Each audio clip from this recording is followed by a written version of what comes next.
Langsung saja, Pendeta Helen, saya berikan waktu dalam 2 jam ini kepada Pendeta Helen. Silakan, Kak.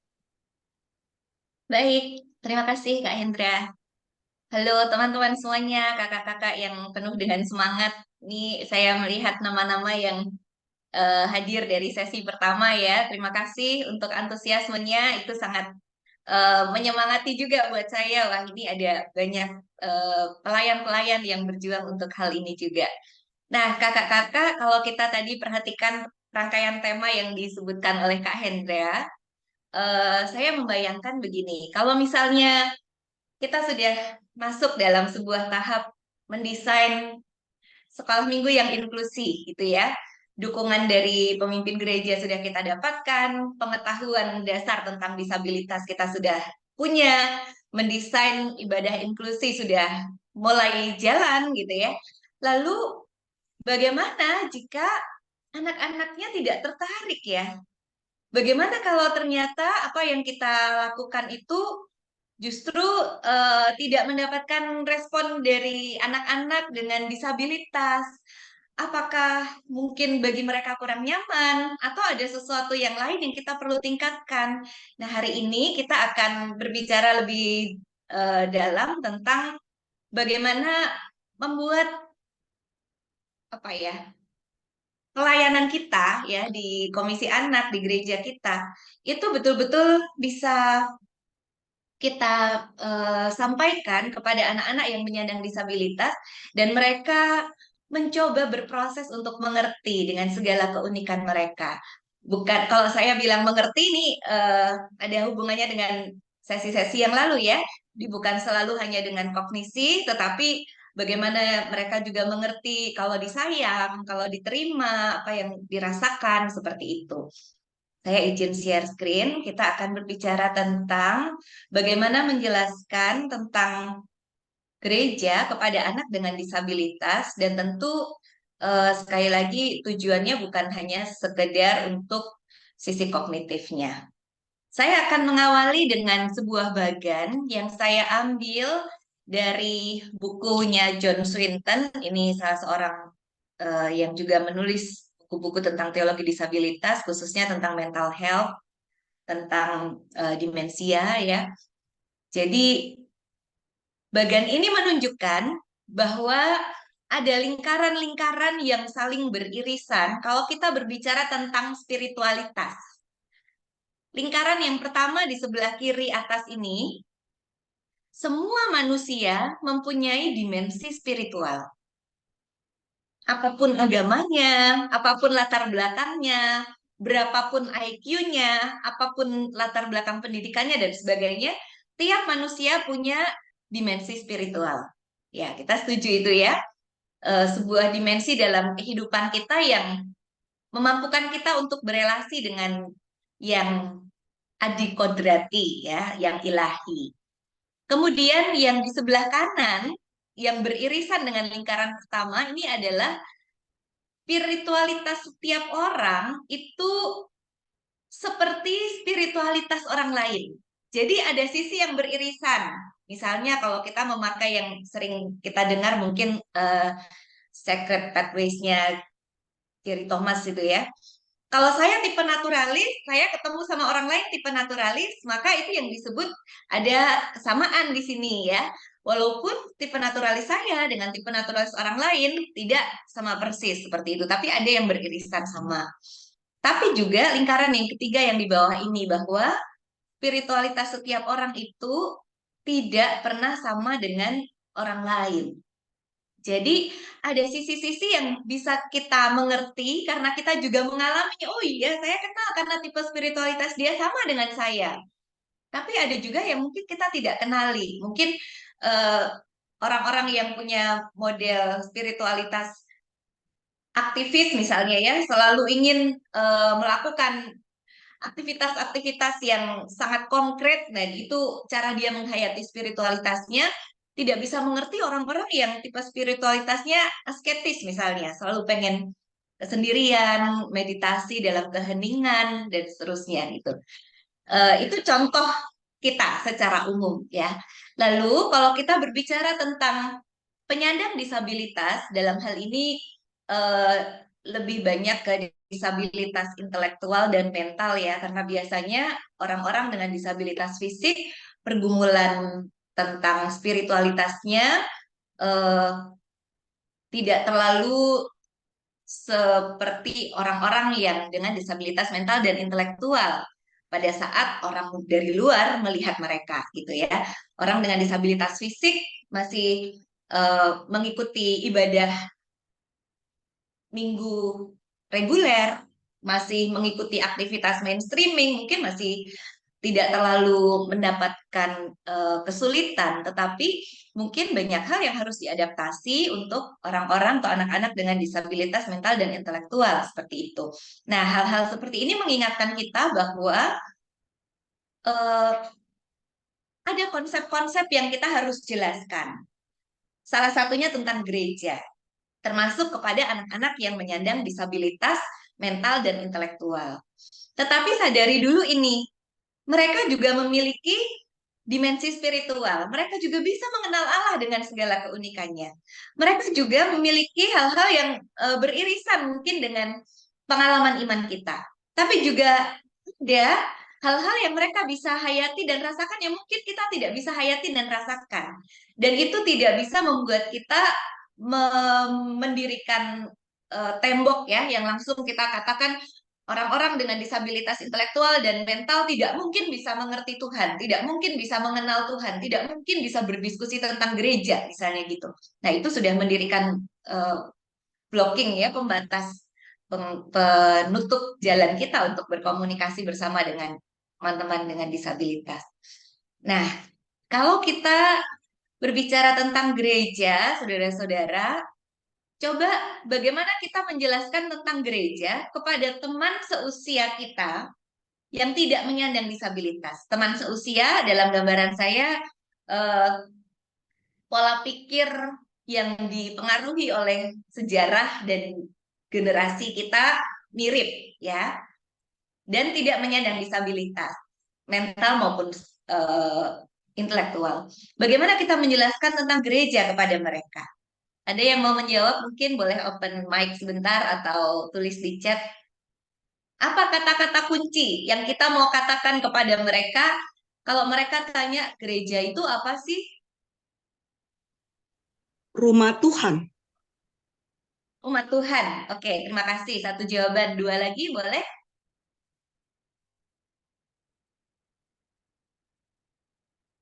Ada? Silakan. Tempat ibadah. Kita beribadah. Tempat ya. Tempat beribadah. Oke. Oh iya, ini ada yang menjawab di chat juga, bersekutu. Oke. Jadi ada dimensi tempat, ada dimensi orangnya, umat Tuhan, dan ada dimensi kegiatannya. Ini kakak-kakak memberikan jawaban dalam tiga dimensi ini ya. Ada tempat, ada kegiatan, ada orang-orangnya. Kita bisa jelaskan itu gereja. Lalu kita bisa eksplor lebih dalam lagi sesudah itu. Itu kalau kita berbicara dengan teman seusia, tidak menyandang disabilitas intelektual dan mental. Bagaimana kalau kita menjelaskan tentang gereja kepada anak? Jadi generasinya beda dengan kita ya. Tidak satu generasi dengan kita. Tapi anak ini tidak menyandang disabilitas intelektual dan mental. Ada bedanya nggak kita jelaskan kepada orang dewasa tadi dengan kepada anak?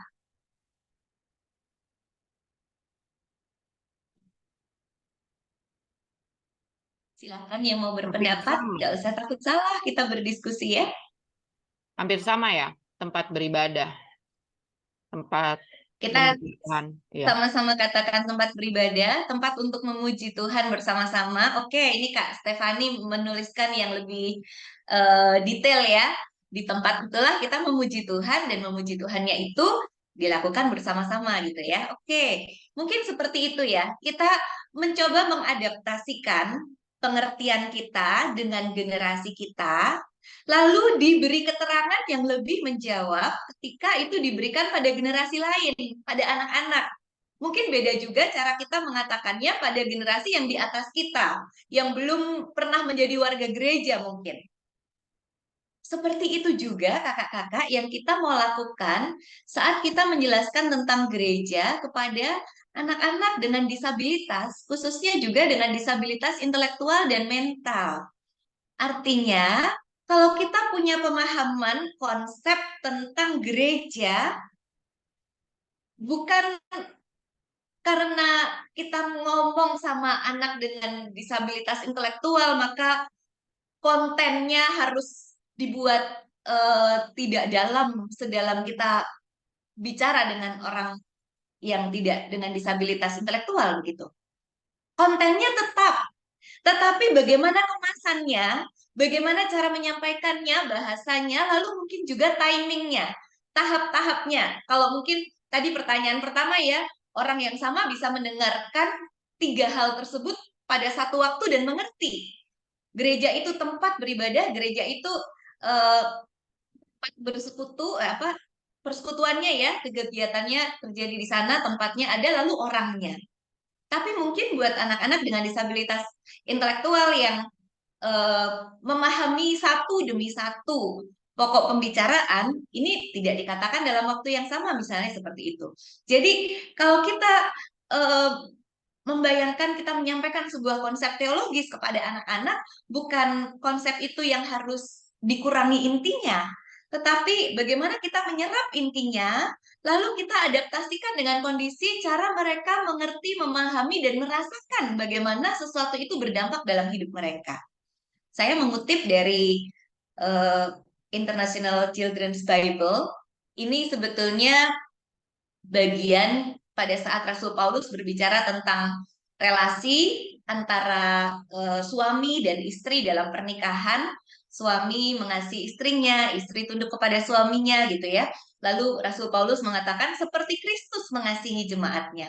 Nah, di sini dituliskan dalam International Children's Bible bahwa Tuhan mengasihi gerejanya. Tuhan Yesus mati untuk gerejanya, untuk membuat gereja itu menjadi miliknya, menjadi kepunyaannya. Jadi kalau kita mencoba memberikan konsep ini kepada anak-anak, maka sisi apa yang kita juga perlu sampaikan kepada anak-anak? Bahwa kehidupan mereka berharga, bahwa Tuhan Yesus mati supaya kamu juga menjadi miliknya, karena kamu adalah gereja. Nah, secara bertahap nanti kita akan coba belajar ya bagaimana menyampaikan hal ini. Lalu kita perlu menyampaikan makna gereja kepada anak-anak. Tujuannya apa sih? Yang pertama, saudara-saudara, anak perlu mengerti konsep gereja, tentu konsep tentang Tuhan, tentang iman juga perlu ya, tetapi seringkali konsep tentang gereja ini terabaikan gitu. Tapi sebetulnya ini penting karena dengan mengenal gereja itu adalah umat tebusan Tuhan, maka anak juga mengenal Tuhan dengan caranya yang personal. Anak belajar untuk menerima dirinya sendiri sebagai anak yang spesial yang dikasihi Tuhan. Walaupun dia berbeda dari yang lain, walaupun mungkin secara kemampuan tertentu yang dilakukan oleh anak lain seusianya dia belum bisa lakukan, tapi dia bisa belajar menerima dirinya. Dikasihi Tuhan. Juga mau mengasihi teman-temanku gitu ya. Lalu anak-anak juga belajar untuk mengenal komunitas iman dan berperan aktif di dalamnya. Anak-anak yang penyandang disabilitas tidak merasa aku nggak bisa apa-apa. Mereka tidak merasa tidak punya tempat pelayanan, tapi karena mereka tahu gerejanya, mereka tahu apa posisi, peran, bagiannya di dalam persekutuan itu, maka mereka juga mau berperan aktif di dalamnya dengan tuntunan dari guru-guru sekolah minggu dan orang-orang yang terkait. Jadi, mengenal konsep gereja bukan hanya membuat mereka tahu kenapa mereka beribadah hari Minggu, tapi ini lebih lagi masuk dalam identitas iman mereka, mengenai diri mereka sebagai bagian dari semua umat Tuhan yang disayang Tuhan, yang diselamatkan Tuhan, dan mereka bisa berbuat sesuatu untuk Tuhan melalui gerejanya. Ya, nah saya memakai 4 pilar yang sudah sering kita dengar dari UNESCO tentang 4 pilar dalam kegiatan belajar ya dalam education. Yang pertama adalah learning to know, yang kedua learning to do ya belajar untuk tahu, lalu kalau sudah tahu belajar melakukan, lalu learning to be untuk menjadi seseorang yang eh, lebih baik gitu ya dengan semua yang dilatihkan itu, dan learning to live together, belajar untuk hidup dalam kebersamaan. Nah, dalam mengajar anak-anak dengan disabilitas mental dan intelektual tentang konsep gereja, kita bisa memakai pilar ini menjadi salah satu metode strategi kita. Jadi bukan ini satu-satunya, tetapi saya memilih yang cukup familiar dengan kita supaya kita lebih bisa mengaplikasikannya tanpa muter-muter gitu ya. Yang pertama adalah bagaimana mereka itu juga memang butuh pengetahuan. Jadi tujuan kita mengajar bukan semata-mata untuk kognisi atau pengetahuannya saja, tapi diisi. Seberapapun yang mereka bisa serap, seberapapun yang mereka bisa mengerti, itu tetap perlu diberitakan. Nanti kita akan lihat satu-satu poin ini pada slide berikutnya. Jadi pada learning to know ini, kita membutuhkan ide-ide untuk bisa memberi pengetahuan dasar. Setidaknya apa, mengapa, dan bagaimana. Hal-hal dasar yang membuat mereka bisa mencoba untuk lebih menghayati apa yang dilakukan. Entah mereka mengertinya secara kognitif itu berapa persen, itu bukan sesuatu yang utama, tetapi ketika kita memberikan pengetahuan itu, lalu diulang-ulang sambil dilakukan juga, learning to do ya, maka ini menjadi sesuatu yang lebih terinternalisasi di dalam mereka melakukan ritual-ritual atau apapun yang mereka lakukan di sekolah minggu itu. Kemudian mereka belajar mengalami, bukan hanya pengetahuan, tapi ada pengalaman di sana. Mereka belajar mencoba sesuatu yang baru, mencoba membaca Alkitab, mencoba membantu untuk membagikan aktivitas, mencoba untuk memimpin doa secara sederhana dengan persiapan sebelumnya, dan sebagainya. Mencoba sesuatu. Belum langsung bagus, gak apa-apa. Tapi pengalaman itu adalah salah satu tahap bagi mereka untuk juga belajar. Ya, dalam semua pilar ini masing-masing tentu juga dibutuhkan support dan apresiasi ya, sehingga mereka tidak mudah menyerah. Kemudian terus berlatih, dan penting juga ada pendampingan. Lalu dalam pilar learning to be, bagaimana kita memantau pertumbuhan mereka? Bagaimana strategi-strategi yang kita pakai itu membuat tahap-tahap yang dilakukan oleh anak-anak yang menyandang disabilitas ini pun mengalami progres. Setidaknya ke arah semakin mandiri untuk melakukan tugasnya. Walaupun mungkin waktunya tidak singkat, nggak apa-apa, tapi anak ini belajar berprogres sedikit demi sedikit. Lalu ada learning to live together, di mana anak-anak belajar untuk mengaktualisasikan diri di dalam komunitas dengan segala talentanya. Kita lihat satu-satu ya. Yang pertama tentang learning to know tadi ya. Anak perlu tahu pengetahuan. Kenapa? Karena pengetahuan itu menjadi salah satu bekal bagi kita untuk mengenal identitas kita. Bagaimana cara kita mengenal identitas kita, saudara-saudara? Dari kecil kita dipanggil kan nama kita. Dari kecil udah dipanggil Helen, Helen. Akhirnya saya tahu, oh itu nama saya gitu ya. Karena ada orang yang memberitahu tentang alamat kita, tentang apa yang harus kita lakukan. Kita diberitahu dulu kan. Ada info, ada sesuatu yang mengisi kognisi, pengetahuan kita dulu. Ada yang mengerti secara cepat, ada yang mereka dapat memberitakannya jika mereka tidak diutus, seperti ada tertulis betapa indahnya kedatangan mereka yang membawa kabar baik. Jadi di poin ini, saudara-saudara, bagaimana mereka mendengar tentang dia jika tidak ada yang memberitakannya. Jadi kalau kita merasa kita terus memberitakannya dalam kelas-kelas sekolah minggu, tapi kita selalu hanya mengutamakan cara-cara yang mainstreaming dan tidak memperhatikan kebutuhan-kebutuhan khusus yang ada di kelas kita, itu sama saja tidak memberitakan kepada mereka. Bagaimana kita disemangati untuk menggunakan desain yang universal, untuk menggunakan adaptasi-adaptasi dalam pengajaran kita, itu karena semangat ini kan, supaya apa yang kita beritakan itu juga sampai pada anak-anak yang membutuhkan cara-cara khusus untuk penyampaian ini. Jadi pengetahuan perlu untuk terus disampaikan. Meskipun ada anak yang mungkin disabilitas intelektualnya itu cukup profound ya, cukup parah secara medis diagnosanya. Tetapi bukan berarti mereka nggak perlu tahu.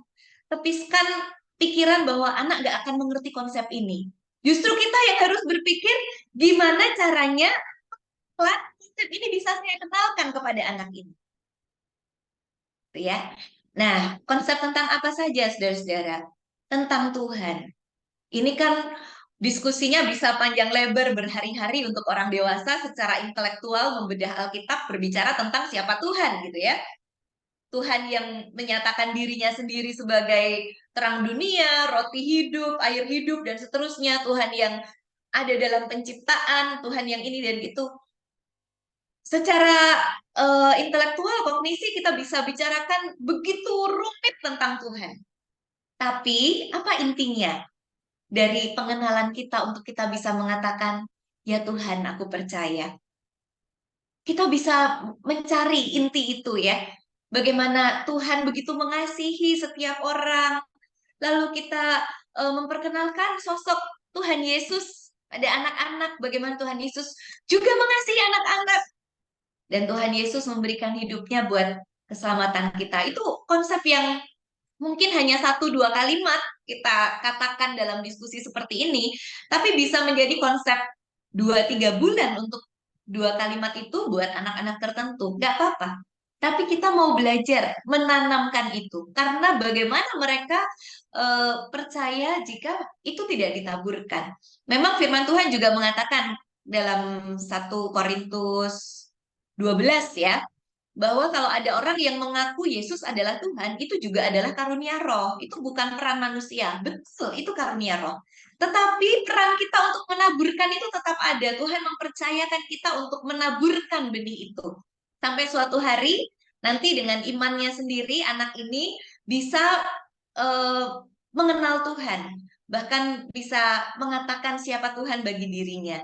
Dengan cara yang unik, dengan cara yang sangat personal dengan anak ini, tapi itu sebuah pengakuan yang hidup. Bukankah itu sesuatu yang menggetarkan kita? Bukan hanya konsep tentang Tuhan, tapi kalau sudah berbicara tentang Tuhan, lalu juga siapa saya?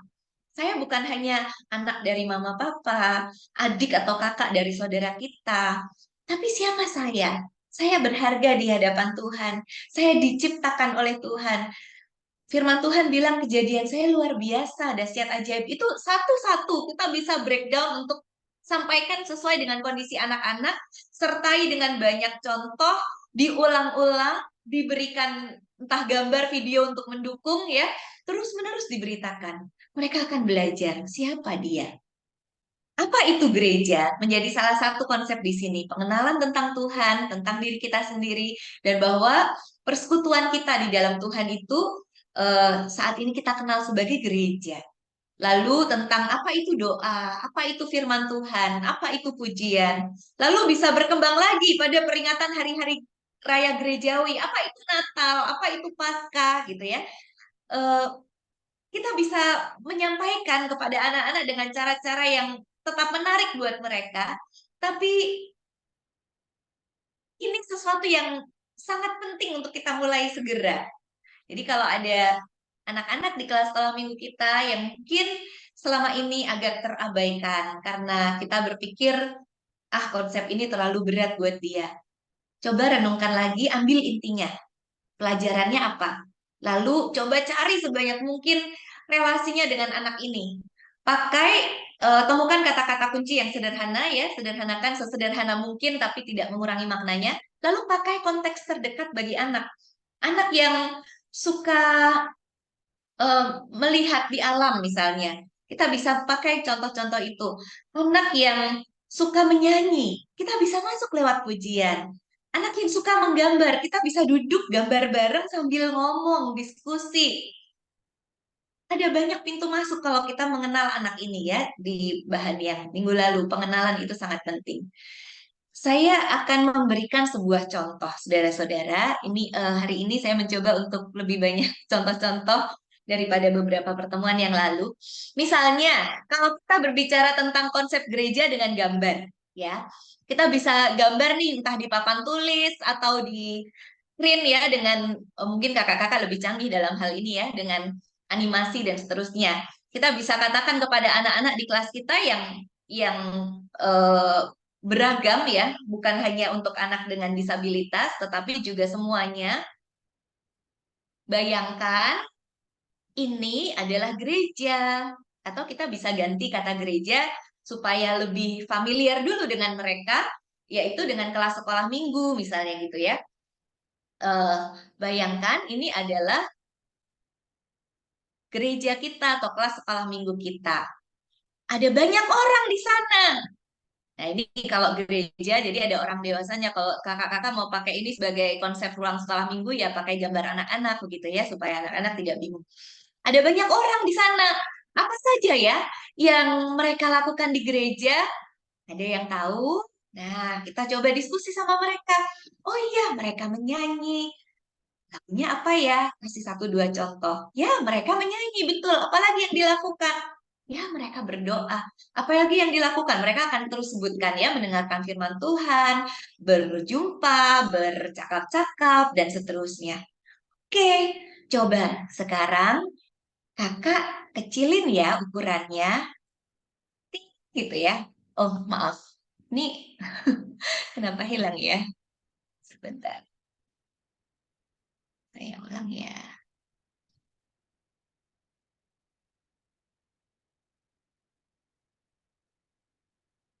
Apakah sudah kelihatan di situ? Belum, Kak. Belum di-share lagi, Kak.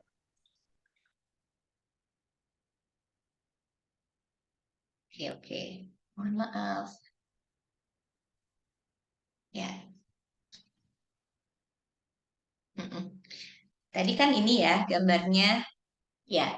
Coba kakak kecilkan ya ukuran ruangannya ya, ukuran kelasnya. Ting gitu ya. Ini tetap gereja nggak? Mereka akan jawab, oh iya, kan sama ya. Dari gambar yang tadi, hanya otaknya dikecilin dikit kan. Oh iya, itu gereja juga. Atau nggak usah ditulis kata gerejanya di sini supaya mereka bisa menebak. Oh iya, ini gereja juga ya. Oke, bagaimana kalau kakak hilangi warnanya? Ini masih gereja apa bukan? Oh iya, kenapa masih gereja? Mereka akan masih ada dalam konsep yang sebelumnya ya. Mereka tadi eh, memuji Tuhan bersama, berdoa, mendengarkan firman Tuhan dan sebagainya. Sekali lagi ya, bagaimana kalau kakak hilangkan ruangannya? Apakah ini masih gereja? Nah, mungkin mereka mulai bingung, iya apa bukan ya, gereja atau bukan? Berdiskusi di situ, beri contoh-contoh. Kita bisa membawa mereka pada sebuah konsep pemikiran sederhana untuk anak-anak, untuk mengerti bahwa walaupun tidak ada ruangannya, ketika orang-orang bersekutu bersama, masih memuji Tuhan, mendengarkan firman Tuhan, berdoa bersama, kita masih bisa mengatakan itu persekutuan atau gereja. Karena gereja adalah orangnya. Maka kita bisa memberikan contoh yang konkret, misalnya anak pergi ibadah padang. Apakah itu bukan gereja? Gereja bukan gedungnya, maka ketika kita hari Minggu beribadahnya tidak di kelas sekolah Minggu, apakah itu bukan beribadah tidak sama dengan hari Minggu di kelas sekolah Minggu? Sama saja, karena kita bersekutu bersama-sama sebagai umat Tuhan ya. Jadi konsepnya sebetulnya bisa dibawa ke cukup dalam nih, tanpa gedung pun orang-orangnya ini adalah gereja, tapi kita bisa cari cara yang sevisual mungkin buat anak-anak dan bertahap. Jangan langsung sesuatu yang apa ya, jadi lompatan pemikiran yang sangat jauh gitu. Tapi coba kurangi satu atau tambahkan satu demi satu sehingga anak-anak ini merasa dihantar untuk ke tahap berikutnya sampai akhirnya pada satu pemahaman tertentu. Ini salah satu contoh. Lalu di kelas-kelas sekolah minggu kita, saya sangat mendukung untuk pengadaan literatur ya di sekolah minggu, entah ada satu perpustakaan mungkin di gereja yang anak-anak bisa diarahkan dan tersedia buku-buku di sana yang mendukung, atau di kelas-kelas. Sekarang banyak sekali buku-buku yang mendukung untuk anak-anak dengan disabilitas juga untuk bisa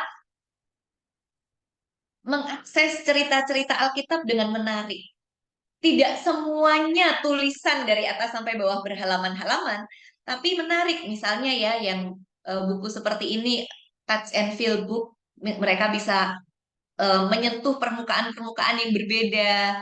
Mereka bisa distimulasi juga dari sensori mereka sambil mereka dibacakan ceritanya, atau mereka bisa menirukan cerita yang dibacakan, atau mereka bisa membaca sendiri kata demi kata. The Rhyme Bible Storybook ini sangat membantu untuk anak-anak dengan speech delay, di mana ada rima ya yang beraturan gitu dari kata-kata yang dirangkai. Kemudian ada buku-buku dengan big pictures, jadi eh, tidak tulisannya yang lebih banyak, tapi gambarnya yang lebih berbicara lebih banyak. Itu akan sangat membantu untuk anak-anak bisa mengakses cerita Alkitab dengan tidak terlalu terbebani dengan kata-kata. Walaupun bukan berarti tidak penting belajar baca ya, bukan itu arahnya, tetapi dalam rangka kita mau ajak anak-anak ini menyukai firman Tuhan, lebih tahu dan mengenal cerita-cerita Alkitab, kita bisa pakai cara-cara seperti ini. Lalu kalau yang buku di bawah kanan ini, I Wonder ini salah satu contoh buku yang apa ya, dari sisi ilustrasi gambarnya itu recommended gitu ya, mendekati dengan alam tetapi ala anak-anak, dan warna, pemilihan warna, gradasi dan seterusnya cukup oke, sehingga anak bisa membayangkan sangat dekat dengan kenyataan.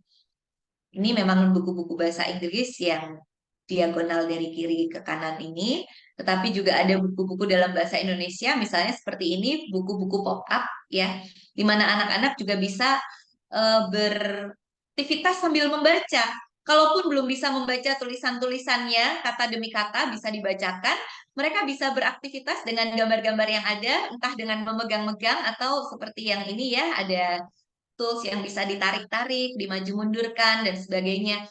Mereka merasa terlibat dalam cerita, walaupun hanya dengan ada di rumah, baca buku, atau ada di ruang sekolah minggu, menunggu sekolah minggunya mulai, mereka baca buku, tapi mereka merasa terlibat dengan cerita itu, dan bahkan mereka bisa juga belajar menceritakannya dengan cara mereka. Itu sangat mensupport ya buat anak-anak untuk literatur yang seperti ini. Atau juga dengan games. Nah, ini salah satunya dari Pendeta Maria ya, Yerusa, yang bersama dengan timnya membuat game Bible Warrior Adventure ini sangat menarik. Saudara-saudara bisa mengakses juga. Sebetulnya ini didesain untuk anak-anak dengan ADHD, tetapi bisa dimainkan oleh siapapun, games tentang Alkitab. Hal-hal semenarik itu, saudara-saudara, ada banyak yang bisa kita eksplor. Untuk apa? Tadi poin 1 ya, memberikan pengetahuan. Sehingga dengan pengetahuan yang bertambah dengan cara-cara yang sangat interaktif dan menarik buat anak-anak, maka di gereja anak belajar mengenal kasih dan kehendak Tuhan Yesus. Pakai pemilihan kata-kata yang sederhana, yang singkat, jelas. Lalu berikan banyak contoh-contoh sehari-hari. Lakukan pengulangan-pengulangan. Bisa juga dilakukan info sebelum hari H ya, yang pada minggu yang sebelumnya saya jelaskan tentang prior knowledge, supaya ketika cerita itu disampaikan, anak sudah tidak merasa asing. Pakai gambar atau video dan pakai material yang bisa mereka pegang, mereka genggam, mereka mainkan. Mohon maaf, sebentar saya charge handphone ini ya. Maaf karena gitu. Oke, jadi catatan-catatan ini, saudara-saudara, ada di teknisnya. Kalau kita mau memberikan pengetahuan yang berkualitas, yang mereka butuhkan sesuai dengan cara mereka mengakses kebutuhan itu, pemilihan kata pun bisa sangat berbeda satu dengan yang lain. Anak ya, pemilihan kata yang kita lakukan buat misalnya ada 2 anak dengan disabilitas intelektual di kelas kita. 2 ini mungkin memiliki tadi ya seperti 3 lingkaran itu, persinggungan yang sama tapi juga yang berbeda. Nah, dalam hal-hal yang sama kita bisa lakukan bersama-sama dengan anak-anak yang lain dalam kelas. Tetapi untuk hal-hal yang lebih personal yang mereka butuhkan, kita bisa lakukan dengan effort yang ekstra dan kita percaya itu tidak sia-sia supaya di gereja anak itu betul-betul belajar, ada pengetahuan yang ditambahkan yang mereka dapatkan untuk belajar mengenal kasih dan kehendak Tuhan dengan cara mereka. Lalu tadi yang kedua, learning to do, ya. Belajar untuk melakukan. Belajar untuk melakukan ini berbicara tentang pengalaman, bukan hanya dikasih tahu, tapi mereka sendiri mengalami, merasakan apa yang diajarkan itu, ada keterlibatannya mereka untuk mengalami sesuatu di situ. Nah, berawal dari rasa diterima, dikasihi, merasa dilibatkan, merasa diberi kesempatan yang sama.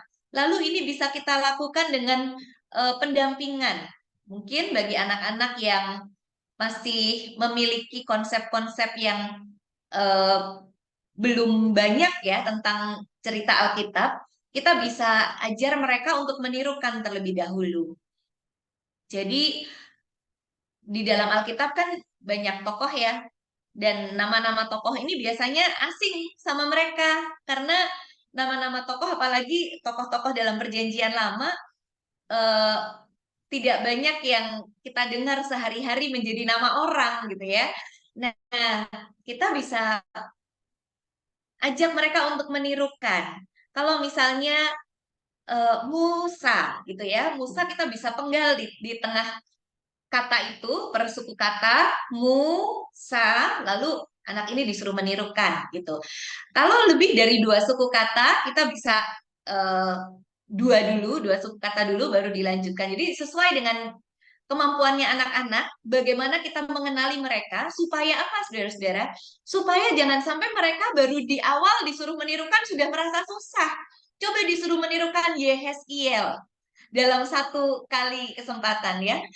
Mereka kan tidak tertarik, saudara-saudara. Walaupun disuruh menirukan kita rasa sudah gampang. Yehezkiel. Tapi tidak diberi space untuk dia belajar dulu, itu akan sangat beda hasilnya mungkin dengan anak yang membutuhkan jeda gitu ya. Dengan Yehes, coba bilang dulu Yehes. Oke, sekarang bilang Kiel. Yuk kita sambung ya misalnya kayak gitu ya. Jadi buat kita yang sederhana-sederhana, kita tetap harus sesuaikan dengan kemampuan anak, apa yang dibutuhkan. Banyak juga anak-anak yang tidak mengalami disabilitas intelektual dan mental, tetapi mengalami speech delay sampai usia di atas 5 tahun. Itu juga cukup banyak ya.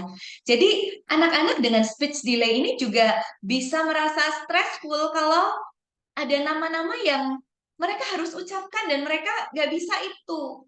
Dan kalau misalnya bagi ayat Alkitab satu demi satu dalam satu pasal, satu perikop dibaca sama-sama bergiliran, dia pas dapat nama itu, wah itu bisa secara tidak langsung kita seperti ini ya, dirasa mempermalukan anak ini gitu. Kalau kita tidak mengenali kebutuhannya, buat kita mungkin nggak ada gitu ya. Tetapi buat anak ini mungkin dia dipermalukan karena dia nggak bisa bacanya ini apa, dan semua anak menunggu sampai dia bisa baca itu. Dan semua anak tidak diberikan pertolongan, anak ini di tengah-tengah baru diberi pertolongan. Itu kalau kita kurang mengenali setiap anak. Lalu ini tadi sama ya, dengan kata kunci itu sangat membantu. Lalu kita lakukan sama-sama. Kalau kita tahu ada anak-anak yang belum terlalu familiar dengan membuka ayat Alkitab, kita bisa sampaikan dulu minggu depan ayat Alkitabnya ini. Semua siapkan dari rumah ya, misalnya seperti itu. Gak apa-apa kan anak-anak siapkan dari rumah. Nah, di rumah mungkin anak ini bisa dibantu oleh orang tuanya, kita bisa komunikasikan, atau kita bisa minta orang tuanya untuk melatih anak ini membuka bagian itu. Atau misalnya kita tidak sampaikan kepada yang lain, kita mengerti mungkin anak-anak yang sudah termasuk kelas besar, mereka bisa membuka sendiri dan berlatih untuk menemukan kitab-kitab itu on the spot ya. Tapi buat anak-anak yang membutuhkan, kita bisa katakan seminggu sebelumnya, minggu depan ini kamu siapkan dulu dari rumah boleh gitu ya. Jadi itu akan sangat membantu untuk mereka punya pengalaman pada saat hari H, nggak usah ada gurunya datang membukakan Alkitab karena anak-anak yang lain juga tidak mendapatkan itu gitu. Mereka akan lebih merasa percaya diri, mereka bisa melakukan itu sendiri gitu. Kemudian ada akses yang terbuka di kelas. Kalau kita mau memberikan pengalaman yang banyak untuk anak-anak yang menyandang disabilitas juga, kita sudah pelajari Universal Design for Learning, kurikulum yang diadaptasikan, mungkin judul-judul pengajaran mingguan yang kata-katanya agak sulit kita adaptasikan supaya lebih sederhana, dan itu berlaku untuk semua anak, gak apa-apa karena intinya sama. Lalu akomodasi dan modifikasi yang kita bahas yang lalu untuk anak-anak berkebutuhan khusus saja, tapi mereka bisa berproses bersama-sama dengan waktu yang sama dengan yang lain. Lalu akses yang terbuka juga untuk partisipasi anak dalam rangkaian liturgi ini. Ini sedikit contoh yang saya sempat sampaikan juga minggu lalu. Salah satunya adalah ketika kita mau melibatkan anak di dalam ibadah minggu, kalau anak ini tidak terlalu percaya diri ya untuk maju baca ayat Alkitab atau untuk ikut mengambil peran dalam drama atau dalam apapun itu ya yang menjadi rangkaian liturgi itu, kita bisa melakukannya lewat rekaman gitu ya. Nah, ini salah satunya yang dilakukan terhadap anak kami, Derin. Yang di bawah ini, dia bermain peran dengan anak-anak yang lain, dan anak-anak yang lain ini juga direkam. Jadi anak-anak yang lain tidak tidak tidak dengan disabilitas, hanya Derin yang dengan disabilitas, tetapi sama-sama metodenya direkam, kamu rekam bagian ini, kamu rekam bagian ini ya gitu. Waktu itu kalau tidak salah ini mengajar untuk berlaku sopan ya, respect kepada orang lain gitu. Nah, dia di kelas bahasa Inggris dan Derin memang saat ini belum bisa berbahasa Indonesia lagi, jadi eh, dia hanya mengatakan satu kalimat ini. Tapi dengan mengatakan satu kalimat ini, dia bangga. Dia ada di ibadah itu. Dia bisa ikut melayani di situ dan bisa menjadi salah satu ilustrasi cerita dari kakak yang bercerita di depan. Dia tidak merasa nervous dengan harus ada di tengah-tengah kerumunan dan mengatakan satu kalimat ini. Tapi dia mencoba untuk memberikan apa yang dia bisa lakukan dengan rekaman itu. Misalnya gitu ya. Nah, salah satu yang lainnya lagi adalah bagaimana kami, hmm, ini tentu lewat proses yang panjang nih, saudara-saudara ya. Tapi kami sangat bersyukur kalau pada akhirnya dari apa yang coba kami tanamkan sedikit demi sedikit dari sisi pengetahuan dan dari sisi pengalaman, merasa disayang, merasa diperhatikan, itu kemudian bisa mengantar Derin pada sebuah pengakuan imannya secara pribadi. Ini anak kami Derin hampir 2 tahun yang lalu, 2 tahun yang lalu ya. Saya tidak memperbarui rekaman ini dengan merekam ulang karena pengen memperlihatkan eh, seperti apa waktu itu pertama kali kami mencoba merekam apa yang dia imani menjadi pengakuan imannya tentang Tuhan. Saya boleh minta Kak Hendra untuk share sebentar Kak. Kakak-kakak ini hanya sekitar 10 bukan 10 menit, 10 detik ya.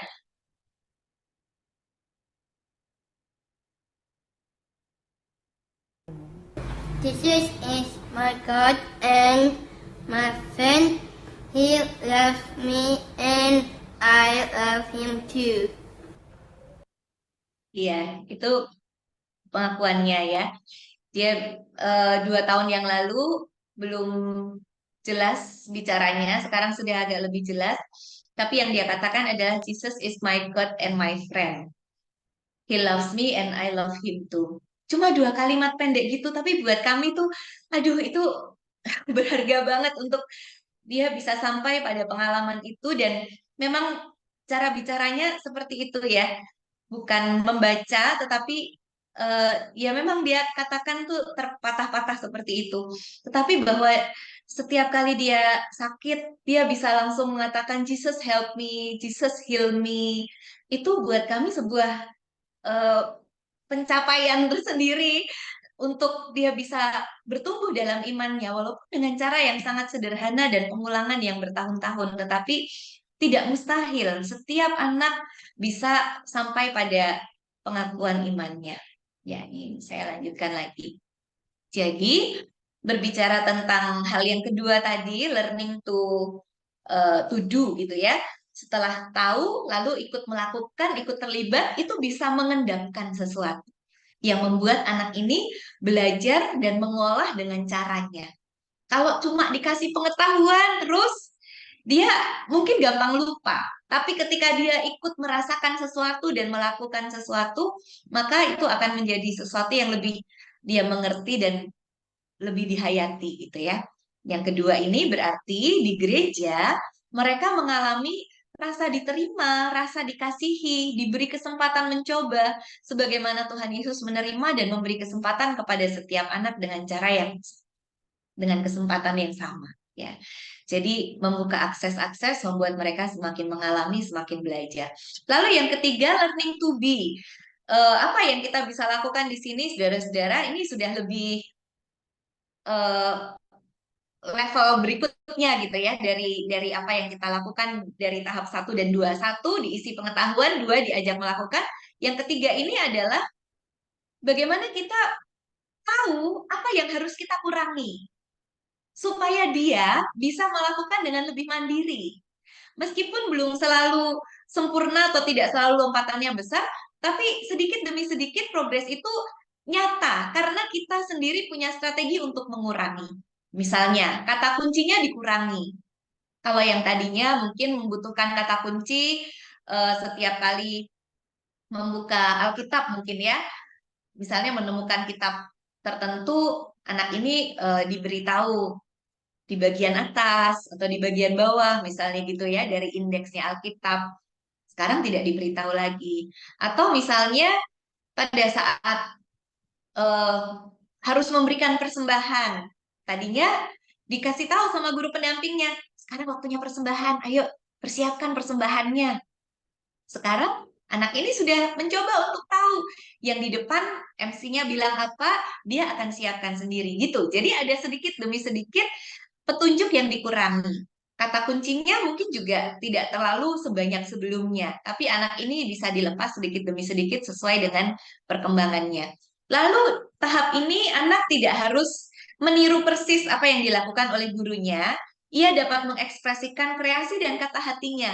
Kalau gurunya bilang, tadinya ya di level sebelumnya atau tahap sebelumnya, dia tirukan ya, aku mau taat. Sekarang coba ya, di level berikutnya ini kita berikan gambar tentang anak dan Tuhan atau beberapa kata misalnya gitu ya. Anak ini yang disuruh menyusun sendiri. Coba jadi apa? Tulisannya jadi seperti apa? Atau kalau kamu mengungkapkan sendiri, kamu mau bilang apa dengan gambar ini? Petunjuknya masih dikasih nggak? Masih dengan gambar sekarang. Tidak dengan menirukan, tapi dengan gambar. Anak ini disuruh mencerita, diminta untuk mengungkapkan sendiri dengan gambar ini. Dia mau ngomong apa? Coba ya lihat gambar ini kamu. Ini Tuhan Yesus. Kira-kira apa yang kamu mau bilang sama Tuhan Yesus? Jadi dengan bantuan gambar itu, dia akan menceritakan apa tadi dia yang dia dengar dari firman Tuhan. Misalnya seperti itu. Jadi sudah ada yang lebih dilepas.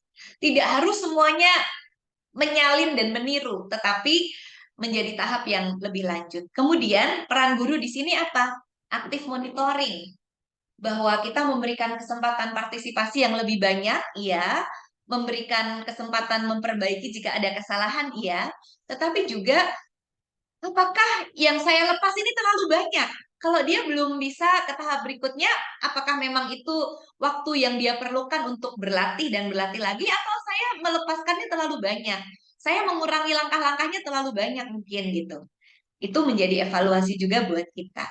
Jadi bagaimana menjadikan anak ini lebih bisa menjadi seseorang yang melakukan dengan lebih mandiri, meskipun dengan caranya, meskipun dengan segala kesederhanaannya, tidak untuk dibandingkan dengan anak-anak yang lain. Tapi ya inilah dirinya, mulai bisa dilepas satu demi satu. Maka dengan poin learning to be, Ini di gereja anak belajar untuk melayani seperti Tuhan Yesus melayani. Sedikit demi sedikit mereka belajar untuk melakukan sesuatu dengan diri mereka sendiri. Sedikit demi sedikit bantuannya dikurangi. Di gereja anak belajar menjadi teman yang baik. Seperti Tuhan Yesus yang mau jadi teman yang baik, sahabat yang baik. Jadi misalnya juga kata sahabat ya, eh, tidak masalah kalau kita bisa ganti dengan teman begitu. Mungkin kita bisa perdebatkan di sini teman sama sahabat kan beda, sahabat lebih dekat. Oke, itu pengertian kita. Tapi bukankah dalam bahasa Inggris juga sama-sama friend, ya kan? Close friend, friend, teman dekat, teman sama saja. Dan kita lebih memudahkan anak-anak untuk eh, mengerti kata yang lebih sederhana, teman. Jadi ini menjadi ya belajar menjadi seorang pelayan, melayani seperti Tuhan Yesus, menjadi seorang teman yang baik, dia sudah learning to be ya kan.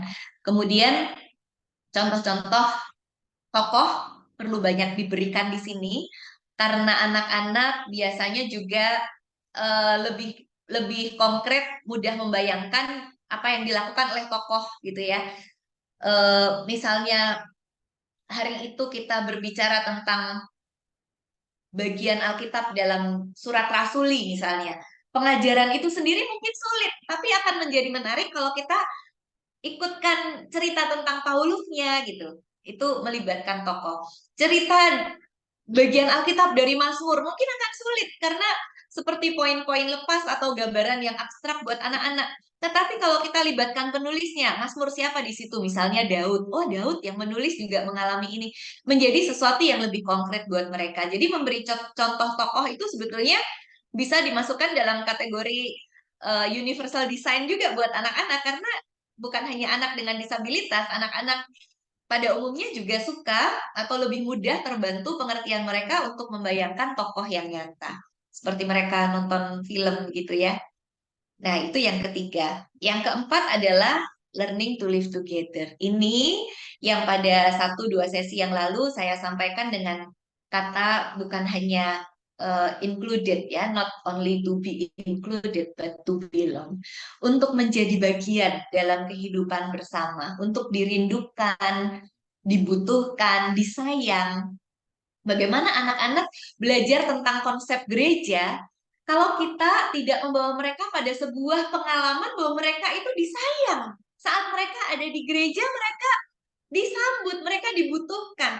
Kalau sementara mereka melakukan sesuatu yang menurut teman-temannya aneh dan guru sekolah minggu tidak berperan membangun iklim kelas yang saling menerima, maka mereka melihat gereja ini sebagai komunitas yang menolak mereka.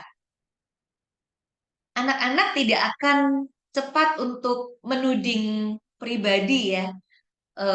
Ini si A ini yang tidak bisa menerima saya, si B bisa kok. Mungkin mereka tidak dengan mudah mengatakan seperti itu, tapi bahwa mereka alami itu di mana? Di gereja.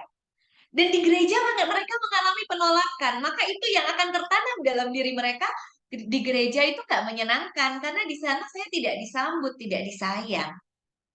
Maka di sini guru sekolah minggu berperan untuk membangun iklim kelas yang saling menerima, yang membuat mereka belajar berkolaborasi dan bertumbuh bersama. Saling mengenali perbedaan, termasuk bagaimana menyampaikan dengan cara anak-anak. Ya, saya sudah beri contoh pada beberapa sesi yang lalu tentang beberapa film juga yang memakai gambaran itu ya.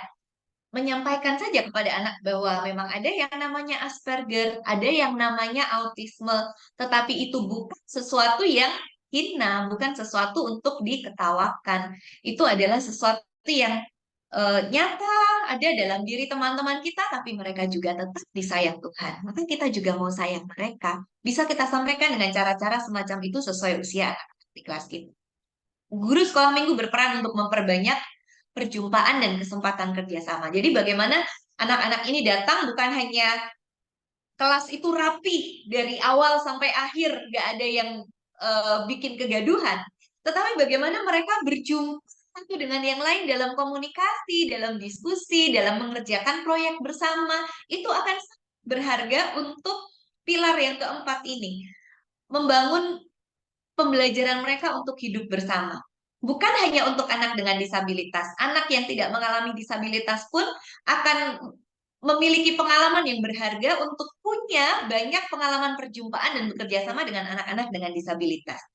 Memberi kesempatan juga bagi mereka semua untuk mengekspresikan imannya. Maka dari pilar yang keempat ini, anak belajar bahwa di gereja mereka belajar untuk mengenal dan melayani Tuhan secara bersama-sama. Meskipun caranya beda-beda, meskipun waktunya berbeda-beda, tapi setiap orang punya kesempatan untuk melayani secara bersama-sama. Gitu ya. Kak Hendra, boleh video yang kedua.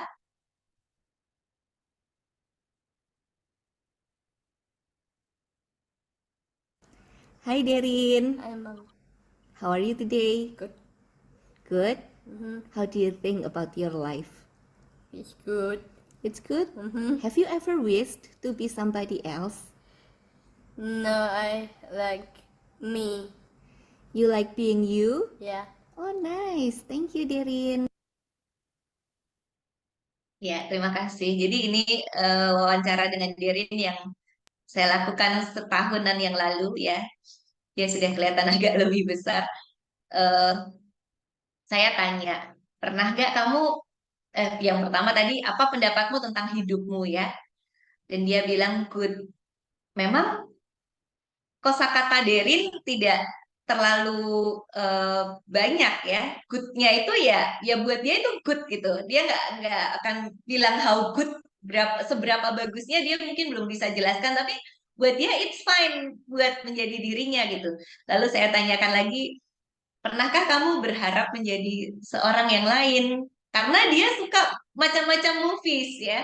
Dia mengikuti serial tertentu yang dia hafal sekali tokohnya, dan dia lihat YouTuber-YouTuber anak-anak yang bisa ke berbagai Disneyland dan ke tempat-tempat yang lainnya. Dan saya cuma pengen tahu, kamu pengen jadi seperti mereka enggak gitu ya? Pengen jadi orang lain enggak? Dan dia bilang enggak. Kenapa? Because I like being me. Jadi ini sesuatu yang kita juga perlu sadari, kakak-kakak, dalam banyak perjumpaan dengan penyandang disabilitas, orang-orang yang tidak menyandang disabilitas itu biasanya merasa mereka tuh kok kasihan ya. Coba mereka bisa menjadi pribadi yang lebih baik. Itu anggapan kita yang tidak menyandang disabilitas. Coba tanyakan, mungkin tidak semua seperti itu, walaupun mungkin saja memang ada yang pengen berharap jadi orang lain ya. Tetapi seperti juga Amos Yong ya, salah satu teolog disabilitas yang mempunyai saudara laki-laki bernama Mark yang menyandang Down syndrome juga. Dan dia pernah tanyakan kepada Mark, bagaimana dengan hidupmu? Dan Mark enjoy dengan hidupnya. Dia merasa senang jadi dirinya. Beda ya pandangannya. Kita merasa dari sudut pandang kita dengan segala hal yang menjadi terbatas pada diri orang-orang yang menyandang disabilitas nih, hidup mereka tuh layak dikasihani. Padahal yang menjadi bagian kita adalah bukan mengasihani mereka lalu berhenti di situ, tetapi percaya bahwa mereka itu bisa. Hanya saja kita mau masuk lewat apa nih? Maka saya akan mengakhiri sesi ini dengan mengajak kakak-kakak untuk belajar tentang membuat baseline. Baseline ini apa? Baseline adalah sebuah data yang akan membuat kita bisa merancang pengajaran kita berikutnya terhadap anak ini, karena kita punya daftar apa yang dia sudah bisa lakukan. Jadi bukan daftar yang tidak bisa dilakukan, tapi daftar yang bisa dia lakukan. Banyak pendidik yang seringkali mengeluh tentang anak dengan disabilitas yang ada di kelasnya, karena yang nggak bisa tuh banyak banget, tidak bisa menghitung, baca tidak lancar, karena yang didata itu semua nggak bisanya. Coba yang didata yang bisanya. Ini adalah contoh baseline-nya Derin pada saat dia berusia 5 tahun. Sekarang dia sudah 13 tahun ya. Saat dia 5 tahun, dia bisa membaca kata-kata yang terdiri dari 3-4 huruf saja. Kadang-kadang kalau katanya terlalu asing, 4 huruf pun nggak bisa baca. Tapi kalau 3 huruf itu sudah cukup familiar gitu ya. Jadi itu yang kami perlu daftarkan di sini sebagai salah satu baseline dia. Dia bisa baca kata 3-4 huruf. Jadi, kalau misalnya kita menghadirkan cerita buat anak ini, gimana kakak-kakak? Kakak-kakak tahu ini kan, buku anak balita, yang bukunya itu berisi sebuah cerita terdiri dari kata dan gambar. Jadi untuk kata-kata yang sangat mudah ditulis dengan huruf-huruf.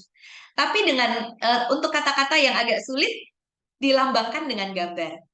Ya, tahu ya. Jadi itu yang kami lakukan. Pada saat Derin berusia 5 tahun, yang kita berikan adalah cerita-cerita yang sangat singkat, yang hanya 1 halaman. Yang penting di sini bukan seberapa lengkap cerita yang dia bisa dapatkan, tapi seberapa dia merasa dia bisa mengakses cerita itu dengan dirinya sendiri, dengan mandiri. Itu akan membuat kesukaannya terhadap cerita, dalam hal ini terhadap firman Tuhan, menjadi lebih bertambah karena dia merasa bisa. Jadi hanya kata and gitu ya, karena dalam bahasa Inggris gitu kan, A, N, D, kemudian me, kalau me hanya 2 huruf dia sudah pasti bisa, I gitu. Yang 1-3 huruf ditulis dengan hurufnya. Tetapi bahkan Yesus saja dia belum bisa baca itu, tetapi digambarkan dengan gambar Yesus seperti itu. Jadi dia merasa bisa baca dan dia senang, dia akan minta lagi. Mungkin diulang dengan cerita yang itu juga atau diberikan cerita yang lain. Jadi baseline ini sangat membantu kita untuk mengembangkan setidaknya tahap berikutnya apa. Kita tidak ngulang-ulang apa yang dia sudah bisa, tetapi kembangkan berikutnya. Lalu baseline Derin pada saat itu adalah dia bisa menirukan kata hingga 1-2 suku kata. Jadi seperti tadi contoh saya ya, kalau misalnya itu adalah Yehezkiel yang 4 kata, lakukan dulu dengan 2 suku kata. Yehes. Mungkin dia pun masih akan bingung, Yehes itu apa? Belum familiar ya buat dia. Mungkin dia akan mengatakan ye atau yese gitu ya. Agak salah-salah nggak apa-apa. Ulang terus sampai Yehes pelan-pelan. Kalau itu menjadi masih too complicated karena sangat asing, satu suku kata dulu diulang. Oke, sekarang has, Oke, sekarang gabungkan ya gitu ya. Jadi dibuat sekecil mungkin eh, apa penggalannya supaya dia tidak langsung membayangkan sesuatu yang sulit dan panjang, tapi dia akan merasa bisa dengan ini. Dia akan lanjutkan lagi. Kemudian waktu itu Derin belum bisa membuka Alkitab yang diminta, bacaan kitabnya di mana, tapi sudah bisa mengambil Alkitab sendiri. Di antara tumpukan buku-buku yang lain, ada Alkitab. Ambil Alkitab, dia tahu mana yang Alkitab. Dia bisa menirukan nada lagu. Kalau lagunya itu sudah familiar, tentu dia bisa menyenandungkan. Waktu itu umur 5 tahun belum bisa jelas kata-katanya, tetapi dia bisa mengikuti nada dan temponya kurang lebih seperti apa. Tapi kalau lagu itu baru diulang 3 kali, asal tidak terlalu panjang ya, dia akan mulai bisa membuka mulutnya, membuka suaranya untuk mengikuti pelan-pelan. Gak apa-apa, itu berarti dia membutuhkan pengulangan. Berarti kalau mengulang lagi, nggak usah diberikan 4 kali, karena 3 kali dia sudah bisa, misalnya seperti itu ya, itu fungsinya baseline tadi. Kemudian menulis namanya sendiri secara mandiri, waktu itu sudah bisa, walaupun masih naik turun gitu, tidak ada di garis ya. Tapi dia sudah bisa tuliskan DARRYN gitu. Kemudian dia sudah bisa menulis dengan menyalin teks. Jadi kalau nulis lama sekali karena dia melihat entah itu di screen atau di kertas yang dia dapatkan di mejanya, dia tulis disalin tuh satu-satu huruf. Jadi misalnya menulis kata teks saja ya, dia akan tulis T dulu, kemudian dia akan lihat lagi. Kemudian ditulis pelan-pelan, lihat lagi gitu. Jadi lama sekali. Jadi kalau misalnya seperti ini kita bayangkan ya, dia ada di sebuah kelas yang teman-temannya kebanyakan sudah menulis secara mandiri kata-kata singkat. Dia pasti akan kelihatan sangat ketinggalan karena baseline-nya ya tentang menulis baru di sini. Nah, ini yang bisa di follow up dengan akomodasi, dengan modifikasi karena kita punya baseline-nya. Kemudian Eh, yang bisa dilakukan lagi apa? Dia sedang berteman. Kalau begitu, maka teman-temannya bisa diperkenalkan lebih lagi gitu ya tentang eh, kesukaannya Derin, apa yang Derin suka bahas, mainan yang sering dimainkan apa. Mungkin bukan membawa mainan itu ke kelas sekolah minggu, tetapi gambarnya atau topiknya tentang itu Derin bisa mengikuti. Itu cara melibatkan juga dalam dialog, dalam natural setting kita dalam percakapan. Lalu waktu itu rentang fokusnya maksimal itu 10 menit. Kadang-kadang 9 menit sudah buyar. Maksimal 10 menit. Lalu apa yang kita bisa lakukan? Sebelum 10 menit ganti metode. Sebelum 10 menit ganti gambar, ganti aktivitas gitu ya. Sehingga tidak tidak jenuh buat dia juga, dan itu juga bisa menjadi sesuatu yang menarik juga buat teman-teman sekelasnya. Nah, ini contoh, saudara-saudara, contoh baseline. Kalau ada anak dengan disabilitas di kelas kita, buatlah ini supaya kita bisa masuk ke 4 area ini yang di sebelah kanan. Kalau datanya Derin seperti ini, learning to know-nya mulai dari mana ya? Learning to do-nya mulai dari mana? Learning to be, learning to live together-nya mulai dari mana? Itu kita akan sangat terbantu di sini.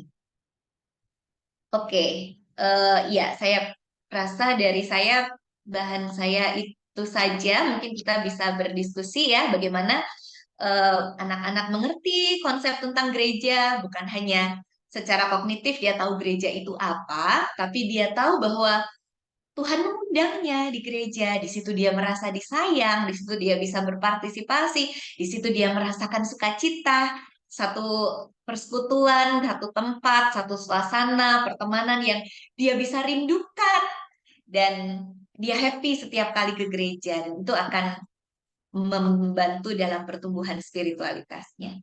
Oke, sampai di situ dulu. Terima kasih Kak Hendra, mungkin kita bisa berdiskusi. Terima kasih Pendeta Helen.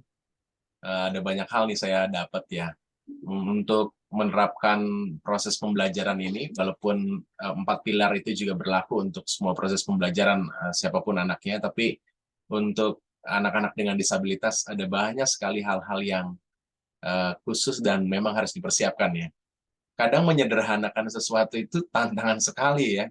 Kita kadang nggak begitu siap untuk bisa menyederhanakan beberapa konsep yang kita merasa bahwa semua orang sudah tahu begitu. Itu yang menjadi tantangan. Terima kasih Pendeta Helen untuk berbagi banyak hal hari ini. Di chat box ada beberapa pertanyaan, juga kakak-kakak bisa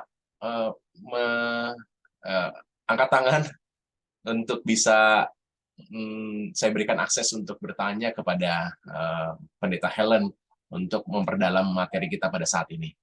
Di chatbox ada beberapa tanggapan dari Kak Mala, misalnya ada banyak sekali orang tua yang justru malah orang tuanya nih yang terbeban berat ya, adik-adik dengan disabilitas mungkin dia happy dengan dirinya ya, tapi justru orang tuanya yang nggak bisa terima.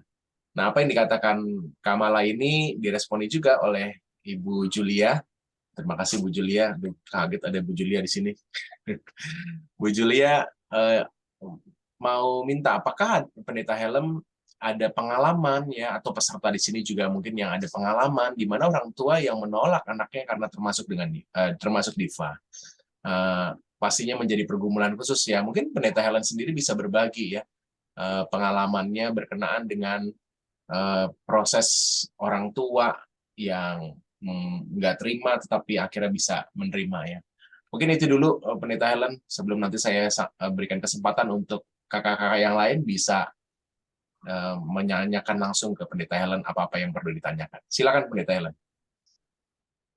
Ya, terima kasih. Terima kasih juga kakak-kakak untuk pertanyaan dan sharingnya. Ya, memang bukan hal yang mudah dan tidak langsung bisa dalam sekejap untuk menerima realita anak kita menyandang disabilitas gitu ya. Teringat akan waktu di mana kami mendapatkan dugaan pertama ya. Jadi pada saat Derin itu lahir, dokter mengangkat bayi ini, mengangkat Derin, dan Biasanya kalau bayi baru lahir tuh kan nangis keras lalu badannya tuh meringkuk gitu kan, kenceng gitu ya meringkuk. Tapi Derin tuh enggak, dia menangisnya menangis, tapi semua tangan kakinya itu terjatuh gitu, lemas. Dan dokter mengatakan sepertinya ada sindrom tertentu, Bu.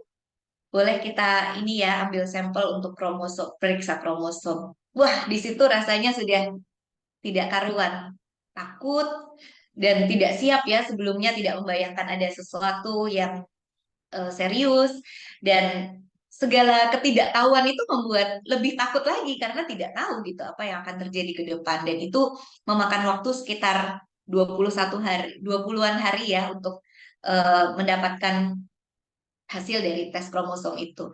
Dan apa yang terjadi, saudara-saudara, sebagai seorang pendeta pun saya mencoba untuk bisa jujur sama Tuhan. Tuhan, kalau boleh nih hasilnya itu baik-baik saja, nggak ada sesuatu yang membahayakan, mencurigakan, yang serius dan tidak baik buat Derin gitu. Karena tidak tega dan tidak sanggup untuk membayangkan seperti apa. Bayangkan selama 20 hari doa kami siang malam tuh itu ya. Jadi seperti menolak gitu, bukan menolak Derinnya, menolak jangan sampai ada apa-apa nih sama pemeriksaan ini gitu. Pada saat hasilnya kami terima dan ternyata positif Down syndrome, sudah nggak tahu lagi mau ngomong apa ya. Cuma bisa bilang sama Tuhan, Tuhan Yesus mampukan kami nggak tahu jalan ke depan tapi mampukan kami. Nah, kekuatan demi kekuatan yang kami eh, rasakan waktu itu, terutama menyadari bahwa Tuhan memberikan teman-teman seperjalanan. Dan itu membuat kami merasa kami nggak sendirian. Oke, dengan Tuhan bersama-sama dengan kami nggak sendirian. Tuhan tidak meninggalkan, tidak membiarkan. Tetapi sebagai manusia, kita juga membutuhkan orang yang bisa berbagi secara langsung dengan pengalaman mereka, dengan hal yang mereka sudah pernah lalui.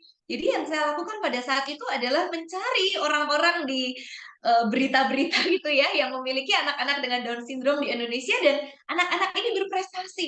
Saya cari sampai dapat nomor teleponnya, saya ajak kenalan, saya tanya-tanya macam-macam. Walaupun tidak mudah menghubungi orang-orang sibuk itu ya, tetapi akhirnya ada satu dua orang yang bisa share sama kami juga bagaimana melihat keberhasilan anak-anak, prestasi anak-anak Down syndrome yang sudah remaja pada saat itu, tapi itu tidak lepas dari perjuangan penuh air mata di masa-masa balita sampai 7-8 tahun, dan kami merasa oke, kita nggak sendiri, ayo pasti bisa, pasti bisa. Hal-hal seperti itu ya. Jadi mungkin eh, apa ya, kalau kalau bisa kita ajak untuk berjumpa dengan orang-orang yang juga bisa berempati karena memang memiliki eh, perjalanan yang serupa. Kalau digambarkan dengan lingkaran tadi, mungkin itu di per apa peririsan yang sama gitu ya, di dua lingkaran itu. Saya mengerti bahasamu, saya mengerti sebelnya hatimu, saya mengerti rasa kamu pengen marah tapi nggak tahu mau marah kemana. Saya mengerti karena saya ada di titik itu. Itu tuh sangat menguatkan. Orang-orang yang saya ajak kenalan dengan anak-anaknya yang berprestasi itu, eh, sampai hari ini saya belum pernah ketemu secara langsung, dan mereka tidak memiliki kontribusi yang secara langsung membantu Derin dalam hal apa gitu ya. Tapi buat saya itu berkat yang luar biasa ketika saya merasa saya punya teman untuk bisa ngobrol ini, dan ternyata dia sudah melewati itu terlebih dahulu gitu. Mungkin perjumpaan seperti itu bisa diusahakan. Yang kedua, kalau dari ini ya, setelah kami berdamai dengan situasi, menerima Derin apa adanya, dan mulai bangkit untuk mengupayakan segala sesuatunya sedini mungkin supaya tidak ada penyesalan di depannya, seperti itu.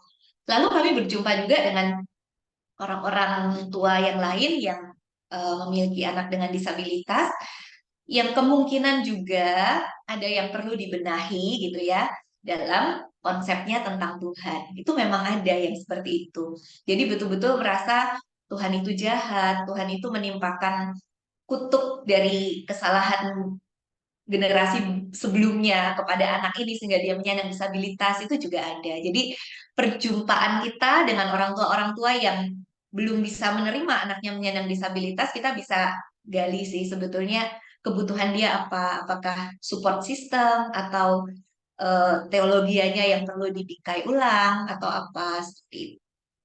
Sekarang di GKI Peterongan kami baru mencoba ini Kak Hendra, memulai support group untuk para orang tua dengan anak-anak yang menyandang disabilitas. Jadi kami menyebut grup ini special parents ya, supaya mereka juga boleh memiliki sebuah komunitas untuk berbagi. Dan ternyata ketika dikumpulkan, mereka tuh juga sharingnya, aduh, ini yang selama ini saya doakan, pengen ada komunitas yang kalau kita cerita tuh nggak dianggap lebay sama orang lain karena mereka nggak merasakan yang kita rasakan. Kalau kita cerita nggak dianggap mengada-ada karena memang pergumulannya berbeda seperti itu. Dan kami berkumpul untuk membahas topik-topik seputar psikologi, kesehatan, dan juga teologi gitu ya. Itu cukup membantu juga. Semoga cukup menjawab Kak Hendra. Bukan hanya dengan satu kemungkinan yang kita bisa lakukan kepada para orang tua ini, tapi kita bisa coba masuk dulu apa sebetulnya kebutuhannya. Terima kasih Pendeta Helen. Wah, ini kita sangat diberkati Tuhan karena Pendeta Helen punya pengalaman personal juga yang hidup dan itu pasti sangat sangat baik untuk membekali setiap kita ya untuk bagaimana memahami para orang tua. Tentunya kalau ada support group gitu sangat sangat penting banget, bagus banget untuk saling dukung ya. Memang nggak mudah, tapi hadirnya rekan-rekan tuh berdampak banget ya kalau dengar dari Pendeta Helen cerita tadi. Kakak-kakak, kalau ada lagi yang mau ditanyakan, diperdalam dalam kesempatan ini, silakan boleh resen dan menyampaikan. Ada teman dari Gereja Kalimantan Evangelis, ada Ibu Chong Oiling. Silakan. Halo, Shalom, selamat siang. Akhirnya kesampaian Shalom Ibu. tanya dengan Ibu Pendeta. Terima kasih Ibu untuk materi-materinya. Sekian minggu ini sudah sangat memberkati dan membuka pengertian-pengertian yang baru. Perkenalkan, saya dari Kalimantan Selatan, Gereja Kalimantan Evangelis. Saya orang tua dengan anak penyandang disabilitas, Asperger ya, Asperger. Jadi dia ada perlu distimulan untuk bisa berinteraksi gitu loh dengan orang kebanyakan. Dari pertemuan yang sudah diikuti, saya mau bertanya, di Bina Warga ini ada nggak follow up berikutnya terkait dengan support group yang diperlukan ya untuk kita bisa membentuk komunitas dan bisa saling bersinergi, Bu Pendeta, dan juga rekan di Bina Warga, karena di daerah ini memang kecenderungan para orang tua untuk menerima keberadaan diri itu untuk mereka bisa keluar aja dari konsep yang keliru bahwa menyandang disabilitas itu bukanlah suatu kutuk ya, tapi sebenarnya ada rencana Tuhan di situ. Jadi untuk mengubah mindset ini pun perlu perjuangan karena saya tidak tahu di tempat lain bagaimana, tapi kalau yang saya amati di daerah-daerah, di gereja-gereja yang kesukuan atau gereja-gereja Protestan atau bagaimana, itu kecenderungan untuk menutup diri ya, untuk menyembunyikan anak-anaknya itu banyak sekali gitu loh. Jadi memang harus dimulai dari langkah untuk keluar dari konsep yang keliru ini gitu. Jadi kita perlu support group dari mungkin gereja di Bina Warga yang sudah lebih dulu untuk bisa lebih maju ya levelnya, bisa keluar untuk bisa untuk orang-orang yang berada di posisi strategis yang sudah bisa paham akan hal ini sehingga bisa mulai melangkah gitu loh, mulai melangkah untuk membuat gereja yang inklusi, gereja yang bisa membuat anak-anak penyandang disabilitas itu bisa belong di dalam, bisa tidak hanya live together tapi juga bisa to belong di dalam. Nah, kami ini yang di daerah sangat perlu support system gitu loh untuk kita bisa melangkah step by step grupnya seperti apa gitu loh. Kalau untuk di saya, suami saya kan hamba Tuhan, pendeta, saya juga berlatar belakang teologi, tapi saya lebih untuk membersamai anak-anak, untuk bisa membina iman mereka, apalagi Tuhan kasih kesempatan ya dengan disabilitas. Jadi saya harus pasang badan, harus berdiri bagi mereka untuk kebutuhan yang mungkin secara khalayak, secara umum belum bisa sampai ke sana gitu loh. Nah, sementara suami saya dia dosen teologi ya di Kalimantan, beliau juga peduli dengan hal ini dan juga sudah belajar tentang yang tadi ada apa, sistem learning ya, judulnya apa Bu tadi? Ya, pelajaran sudah dimasukkan ke kampusnya gitu. Jadi universitas juga sudah mulai menerima gitu loh. Cuman di gereja ini memang pemahamannya justru yang sangat tertinggal gitu loh. Dan memang kita orang tua yang disabilitas yang memang harus melangkah duluan ya. Cuman memang kita kalau berjalan sendiri agak kelelahan karena saya juga contoh saya punya prioritas, saya harus utamakan anak-anak dulu gitu kan.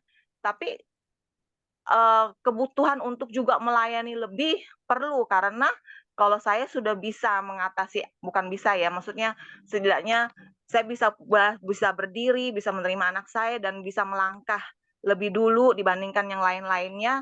Jadi ada pengalaman-pengalaman yang mau saya bukakan ke orang tua untuk mereka bisa keluar dari konsep yang keliru. Tapi saya juga butuh support system dari mungkin Bina Warga ada follow up lebih lanjut untuk bisa tahu step by step-nya dan juga langkah-langkah melakukan pendekatan kepada para orang tua ini yang kecenderungannya menutup diri gitu loh, menutup diri, tidak mau mengeluarkan anaknya, tidak mau untuk ada di dalam gereja, lebih menerima keadaan, bahkan kesannya jadi anak-anaknya ini malah tidak tertangani gitu loh, sangat tidak tertangani sekali. Ada banyak berapa jumlah saya dapati seperti itu gitu loh.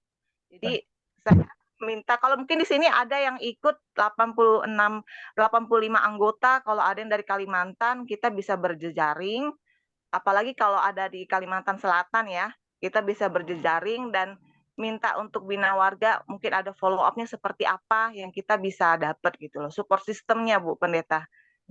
Begitu saja Bu. Terima kasih Ibu Ya. Chongleling. Ya. Terima kasih untuk Ibu Chongleling ini setia banget Pendeta Helen untuk terus bersama-sama dari sesi pertama sampai dengan sekarang. Sesi 1 ya. Ya, saya mau Kasih, Bu. menyandingkan apa yang tadi disampaikan oleh Ibu Chongleling dengan apa yang disampaikan oleh Kak Siska ya, Kak Sika yang juga menyetujui soal support system dan dia bertanyakan bagaimana cara gereja untuk menghadirkan support group seperti yang dirintis oleh Pendeta Helen di GKI Peterongan ya, supaya kita juga dapat ya, ide bagaimana memulainya begitu supaya prosesnya bisa berjalan dengan baik. Saya nanggapin sedikit aja Pendeta Helen ya. Kalau tadi Bu Choi Engling menanyakan soal apa yang kami lakukan ya di Bina Warga, sebenarnya kami seri ini berujung pada kerinduan sih memperjumpakan ya para orang tua dalam camp, kemudian mereka punya support system. Tapi mungkin Tuhan belum izinkan ya, sehingga kami baru sampai di tahap ini bahwa kami bersyukur karena dari beberapa peserta udah mulai gelisah ya untuk aduh pengen bikin support group, pengen belajar lagi. Itu aja udah sesuatu yang menggembirakan dan memang tugas kami ya itu Kak untuk menggelisahkan Membuat orang gelisah. supaya akhirnya mau bergerak karena kami bukan gereja dan tugas kami memang mendorong gereja-gereja bisa melakukan perannya. Itu yang menurut saya menggembirakan bagi saya pada saat ini dan mungkin Pendeta Helen bisa menyampaikan ya gimana tuh caranya untuk memulai support group dan bagaimana bisa membuat akhirnya ya gereja memberikan perannya untuk proses ini ya. Silakan. Ya, terima kasih Kak Hendra. Jadi sebetulnya ini sudah keinginan beberapa waktu yang lalu, tapi kemudian terkena pandemi ya, sehingga kayaknya kalau baru mau mulai sebuah komunitas langsung online gitu kurang seru ya. Jadi memang baru mulai di Januari ini. Berawal dari ini ya, kitanya yang membuka diri dulu mungkin ya. oiling. Jadi saat kita membuka diri, mungkin pada saat kita bercerita, saat kita membawa serta anak kita di gereja, kegiatan dan seterusnya, ada orang tanya ya kita jawab semuanya, sehingga orang jadi lebih banyak yang tahu, oh ibu punya anak berkebutuhan khusus, misalnya begitu. Biasanya perjumpaan-perjumpaan seperti itu menghadirkan info-info bagi kita. Oh, yang ini juga loh Bu, ini anaknya berkebutuhan khusus, mungkin seperti itu. Kalau yang terjadi dengan saya waktu itu seperti itu, jadi ada info-info bahwa Bu anak yang ini juga mengalami disabilitas, yang ini mengalami kesulitan ke gereja karena merasa tidak percaya diri dan seterusnya gitu. Jadi mulailah satu-satu dikontak. Akhirnya saat ini di grup itu sudah ada sekitar 14 keluarga, 28 orang ya. Dan ternyata banyak gitu di jemaat. Jadi kalau yang pertanyaan Ibu Sika tadi kalau nggak salah ya, bagaimana kalau di jemaat kita ternyata nggak ada, mungkin cuma satu keluarga yang punya. Oke, tapi sebelum sampai di kesimpulan itu, coba dulu menyediakan menyediakan wadah yang inklusif, mengundang dengan sangat terbuka di jemaat bahwa kalau ada yang memiliki anak berkebutuhan khusus bisa datang kemana atau difasilitasi dengan apa. Barangkali selama ini sebetulnya ada, tetapi tidak nampak karena tidak ada aksesnya. Dan itu banyak terjadi di gereja-gereja bahwa sebetulnya ada banyak yang menyandang disabilitas dan pihak gereja selalu bilang nggak usah spend effort yang terlalu banyak karena di kita tuh nggak ada yang menyandang disabilitas. Tapi sebetulnya bukan nggak ada, karena aksesnya tidak ada maka mereka tidak datang ke gereja. Ketika aksesnya dibuka maka satu demi satu berdatangan. Nah, kemungkinan itu ada gitu ya. Tapi seandainya memang di gereja kita hanya ada 1-2 keluarga. Kalau mau mencari support system bagaimana? Kalau kalau di sistem yang akrab dengan kami di GKI itu ada klasis gitu ya, sehingga bisa diusulkan mungkin menjadi program yang diangkat oleh klasis tertentu sehingga pesertanya lebih banyak dan bisa sharing hidup di situ daripada hanya 2 orang misalnya atau 2 keluarga misalnya. Kalaupun hanya 2 keluarga itu juga bisa menjadi teman seperjalanan juga. Jadi bisa diusulkan lingkup yang lebih luas. Dan di sini Bu Yulia ya juga sudah memberikan jawab untuk support group yang bisa dibuat lintas gereja. Betul banget. Jadi seperti saat ini juga di kami membuka sebetulnya kalau ada dari gereja lain yang berkenan untuk hadir ikut bersama-sama, tapi memang dari peserta kami memang di tahap-tahap awal ini kami mengadakannya baru secara onsite saja, jadi belum dilakukan secara hybrid. Ini mungkin bisa ada pihak-pihak yang lain yang ikut diajak ya supaya bisa menjadi sebuah komunitas. Dan saya rasa juga seperti itu tidak harus di bawah naungan gereja gitu. Kalau bisa gereja yang melakukannya itu oke banget gitu ya. Tapi kalau itu inisiatif dari kita sendiri pengen punya persekutuan, kan nggak apa-apa juga. Kalau itu menjadi kerinduan kita yang punya kebutuhan yang serupa ya, dan kita merasa kita bisa saling melengkapi, menguatkan, berbagi dengan nyaman seperti itu, nggak apa-apa. Kita punya kenalan dari gereja mana, dari gereja lain, yuk kita bentuk yuk persekutuan ini. Itu justru malah bisa menjadi cikal bakal yang menggerakkan di gereja masing-masing nantinya.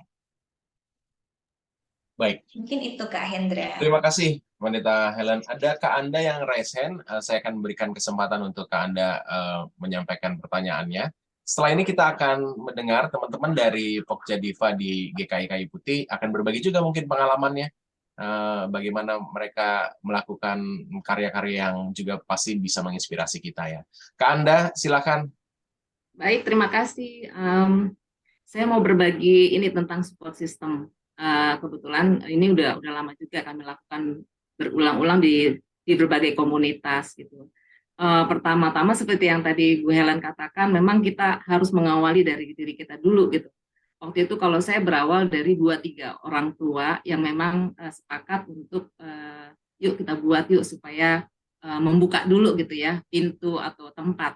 Kemudian berkembang, satu berbicara dengan yang lain, terus kemudian baru kita hubungi profesional yang lain kayak dokter, psikolog, guru yang kebetulan di lingkungan itu ada enggak gitu dokter, seorang dokter anak atau psikolog atau guru atau terapis. Kalau misalnya ada, kita minta mereka untuk bimbingannya gitu. Seperti itu. Nah, memang lama-kelamaan itu menjadi luas. Gitu. Nah, kalau saya tuh karena memang saya juga sering ke tempat-tempat gitu sebagai narasumber untuk anak-anak berkebutuhan khusus, banyak juga pertanyaan seperti ini di sekolah-sekolah, di ibu-ibu RT atau di cuma kebetulan gereja belum pernah nih gitu karena memang gereja saya belum masukin ke gereja gitu. Makanya saya ikut ini supaya saya paham dulu nih untuk gereja. Nah, kalau misalnya seperti itu akan lebih enak kalau kita awali dari komunitas yang ada di situ dulu. Itu tadi ada guru nggak ya gitu yang mau terlibat. Jadi kita nggak sendirian dalam pengertian profesional, maksudnya profesionalnya itu ada gitu loh. Jadi kita juga nggak buta. Kalau anak sakit dengan kondisi seperti ini ada dokter yang berbicara. Gitu. Di Jakarta sendiri kami bekerja sama dengan beberapa dokter ahli anak yang gitu di Rumah Sakit Cipto itu mau gitu untuk terlibat. Itu psikiater juga seperti itu. Malah kadang dengan komunitas itu kita tuh dapat penanganan gratis gitu ya. Terus penanganannya juga cepat gitu. Jadi akan apa ya sangat-sangat membantu sekali gitu. Itu yang saya lakukan Ibu Chong. Jadi berawal dari kita dulu aja gitu. Apalagi kalau saya sendiri memang tidak ada keluarga atau anak berkebutuhan khusus, tapi memang keterlibatan saya sudah 30 tahun dengan anak berkebutuhan khusus sampai sekarang gitu. Jadi sekecil apapun peluang itu pasti akan saya terjunin gitu. Maksudnya apapun itu gitu. Nah, sekarang kalau ada peluang di gereja ini luar biasa. Kemarin Bu Helen saya sudah berbicara dengan kementerian bahwa gereja sudah mulai menggeliat gitu ya untuk penanganan anak-anak berkebutuhan khusus mengenal Tuhan, mengenal bagaimana dia harus mengimani suatu agama. Itu disambut baik, mudah-mudahan ini juga menjadi peluang untuk kita semua bahwa ada ketentuan dan aturan yang memang bisa diberikan kepada gereja-gereja bahwa harus membuka kelas gitu, atau membuka penanganan yang memang kita harus menangani secara inklusi bersama, bahwa mereka juga mempunyai kesempatan yang sama untuk beribadah. Itu aja yang saya sampaikan. Terima kasih. Terima Terima kasih. kasih Bu Anda. Sedikit menanggapi sedikit boleh Silakan. ya Silakan. dari sharingnya Bu Anda. Setuju banget tuh mulai dari kita. Dan kalau saya biasanya kalau membawakan sharing tentang teologi disabilitas tuh selalu saya sertakan sebuah panggilan untuk speak up. Speak up ini bukan hanya panggilan untuk para orang tua yang mempunyai anak-anak berkebutuhan khusus, tapi juga setiap kita yang punya kepedulian untuk ikut menyuarakan ini. Yuk speak up, semakin banyak semakin baik gitu, supaya semakin menyadarkan banyak pihak. Speak up-nya lewat apa? Bisa lewat apa aja, nggak usah menunggu event yang besar dan dihadiri banyak orang. Secara sederhana mungkin ini ya, kalaupun misalnya belum punya support system yang terstruktur juga, misalnya kita saling follow media sosial siapa yang kita tahu memiliki pergumulan-pergumulan yang serupa, itu bisa terinspirasi gitu ya. Oke, dia punya gini, aku juga cerita akhirnya kita juga berani cerita. Dengan kita cerita, teman-teman kita jadi membaca, orang jadi tahu, oh kamu punya pengalaman gini, next time kamu bisa sharing ya di acara ini dan seterusnya.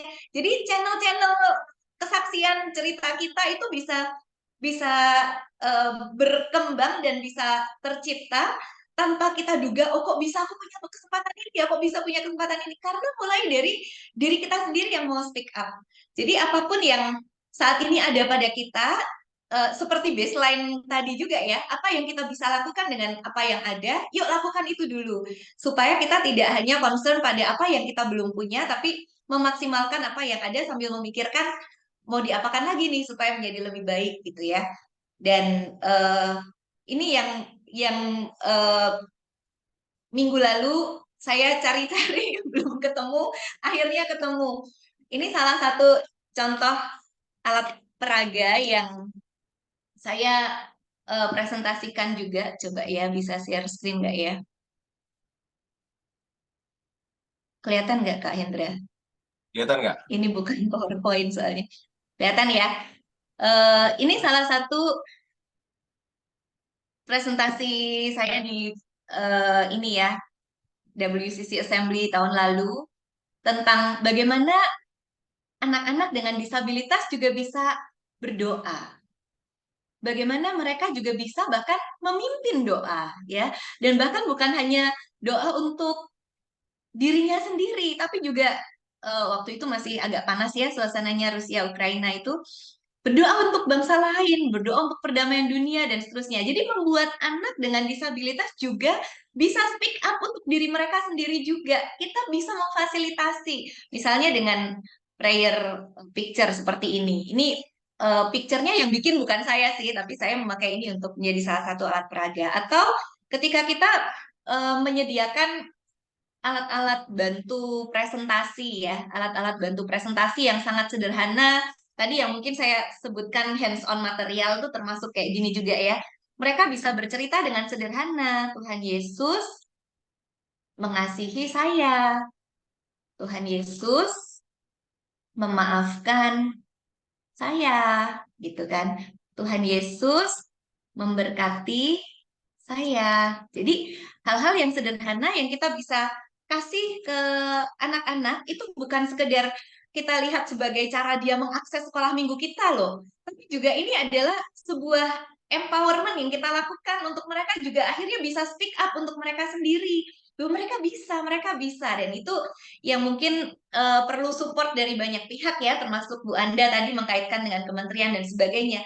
Tapi apapun yang dipercayakan dan siapapun, apapun kondisi anak-anak yang dipercayakan di kelas kita, yuk kita sama-sama menggerakkan semangat ini. Kitanya sebagai guru sekolah minggu dan orang tua juga speak up, dan anak-anak juga didorong untuk bisa speak up juga gitu. Itu menjadi sebuah gerakan bersama akhirnya. Oke, Terima kasih, silakan Pendeta Kak Helen. Hendra. Saya jadi ingat 2 tahun lalu ketika Bina Warga memulai dengan proses sosialisasi gereja ramah anak, mengundang Pendeta Helen, yang datang cuma 5 orang. Terus saya kata sama Pendeta Helen, ada atau nggak ada pesertanya, kita jalan terus, Kak. Dan kita akan sampaikan, dan bersyukur ini ada perkembangan baik, dan saya pikir speak up menjadi penting untuk memulai. Memang mungkin perlu perjuangan ya, tapi kita kalau yakin bahwa apa yang kita lakukan ini memang di jalan yang baik, nah kita juga harus terus bertahan, berjuang untuk menyampaikan hal-hal yang penting kita sampaikan, terutama di lingkungan gereja ya. Kak Marta dan juga teman-teman dari Pokja Diva mungkin akan berbagi ya, kesempatan yang baik juga ya Pendeta Helen bisa mendengar apa yang mereka lakukan. Silakan Kak Marta, mungkin Iya, pasti menarik ini. mengundang teman-teman yang lain, silakan ya. Ada Kak Mercy juga di sini ya. Silakan. Iya, terima kasih. Suara saya kedengeran, Kak Hendra? Kedengeran. Kedengeran. Selamat pagi rekan-rekan semua. Terima kasih nih kesempatannya Kak Hendra sudah diberikan untuk Pokja Diva untuk sharing.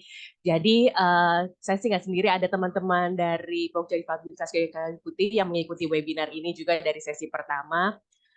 Saya mau cerita mungkin kenapa saya bisa ada di Pokja Difabilitas Kayu Putih. Jadi saya sebenarnya juga sebagai orang tua dari anak yang memiliki berkebutuhan khusus. Jadi saya memiliki 3 orang anak, dan salah satu anak saya itu yang tengah, dia ada berkebutuhan khusus, dia namanya Jason, dengan diagnosa ADHD SPD. Nah, dulu pun pas awal-awal bergereja dan untuk sekolah minggu anak, dan dimanapun itu ya, baik di sekolah maupun di tempat-tempat umum, saya juga pernah mengalami penolakan untuk anak saya yang mengalami berkebutuhan khusus ini gitu ya.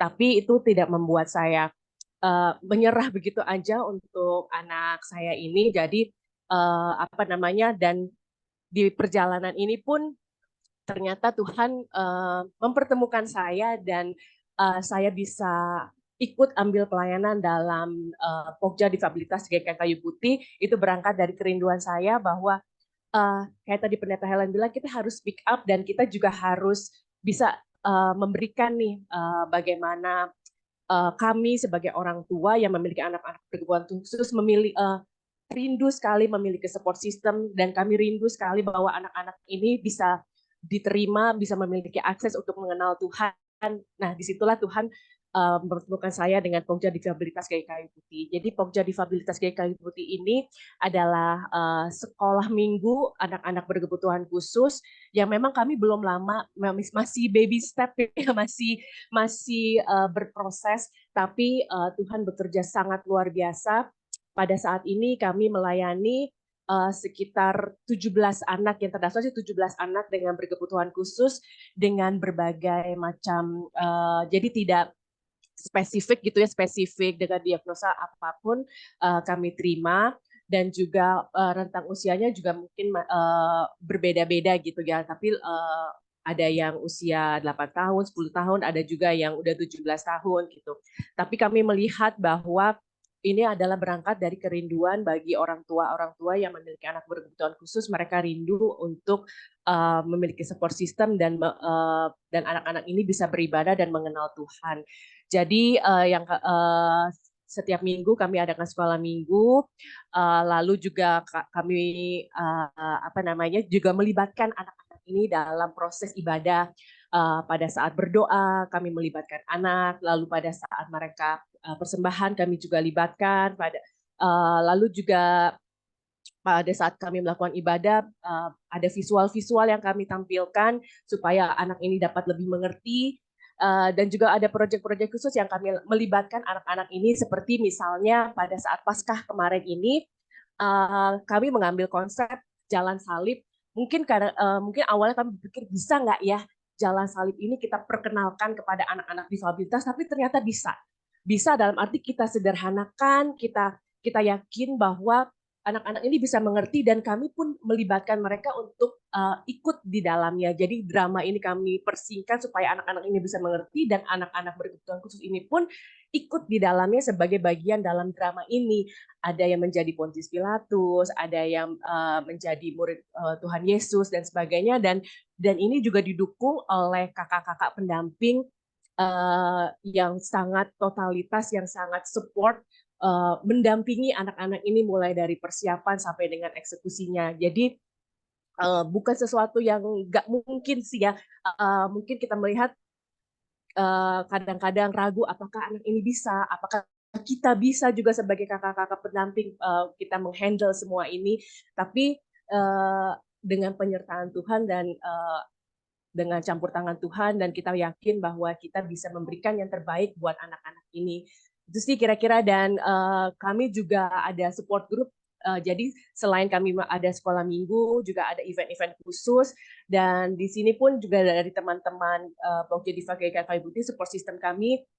Terima kasih kepada Bu Julia nih, Bu Julia juga sangat membantu kami sebagai psikolog. Jadi kami sering berdiskusi kepada Bu Julia, bagaimana nih Bu dengan supaya kita bisa melayani lebih baik lagi untuk baik kepada orang tua maupun kepada anak-anak yang berkebutuhan khusus ini. Seperti itu mungkin yang bisa kami bagikan, Kak Hendra, Pendeta Helen. Tuh. Terima kasih Kak Marta. Kak Mercy mungkin bisa nyampaikan kalau mau ada yang kontak nih kemana nih, terus gimana buat belajar saja kan? Langsung dikenalkan saja Kak Marta, kita punya IG Pokja Ya, Diva Kaput. ada Instagramnya, ada Pokja Difabilitas GKI Putih. Kami punya Instagram, kakak-kakak bisa mungkin follow kami di Pokja Diva Kaput ya. Ini ya, nanti mungkin saya share di chat Instagram GKI, Instagram Pokja Difabilitas GKI Kayu Putihnya ya. Itu mungkin kalau dari Kak Mercy bisa menambahkan tentang Pokja Difabilitas GKI Kayu Putih ini, Kak. Sudah cukup saya kira. Terima kasih banyak Pak Pendeta Hendra, Pendeta Helen untuk kesempatan kita sharing dari Pokja Difabilitas. Tuhan Yesus memberkati. Terima kasih Kak Marta, juga Kak Mercy. Terima kasih untuk teman-teman Diva yang nanti buat teman-teman yang lain mau mengaksesnya pasti sangat terbuka sekali untuk bisa menjadi teman belajar, atau bahkan untuk bisa ya menopang para orang tua ya, seperti yang kita bicarakan bersama ini. Kakak-kakak yang di sekitaran Jakarta kalau mau belajar lebih lanjut, dan kita ada acara onsite juga di tanggal 1 dan tanggal 2, tepatnya di Puncak begitu. Kakak-kakak bisa join untuk kita ada beberapa simulasi praktek-praktek untuk melayani anak-anak dengan kebutuhan khusus, dan kita akan sama-sama belajar bersama dengan Kak Yud dan Kak Rizka yang membuka juga persekutuan para orang tua plus juga anak-anak dengan disabilitas ini. Jadi kita bisa berkumpul dan mungkin kita bisa mendengar juga banyak hal dan praktek bersama. Kalau kakak-kakak berminat untuk ikut itu dan ada problem dengan biaya, tenang aja, nanti Kak Marta akan bayarin ya. Jangan segan untuk bisa join bersama dan supaya kita bisa belajar. Ada lagi kakak-kakak yang mau bertanya atau menyampaikan sesuatu, silakan. Tadi ada pertanyaan dari Ibu Chong Leiling soal Bu Julia. Bu Julia konselor, iya betul. Wah, Bu Julia sih segala sesuatu deh. Dan sangat baik hati untuk berbagi banyak hal baik. Ya, silakan kalau ini kesempatan untuk bisa berinteraksi bersama.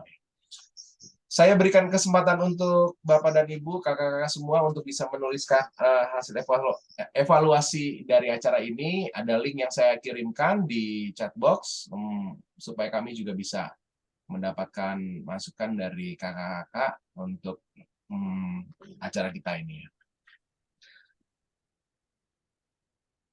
Baik, Bu Helen mungkin nggak ada lagi yang mau menyampaikan pertanyaan atau tanggapannya. Saya mau minta untuk Bu Helen menyampaikan satu closing statement dan memotivasi kita untuk orang tua maupun juga para pelayan, terutama untuk yang melayani anak-anak dengan disabilitas. Silakan.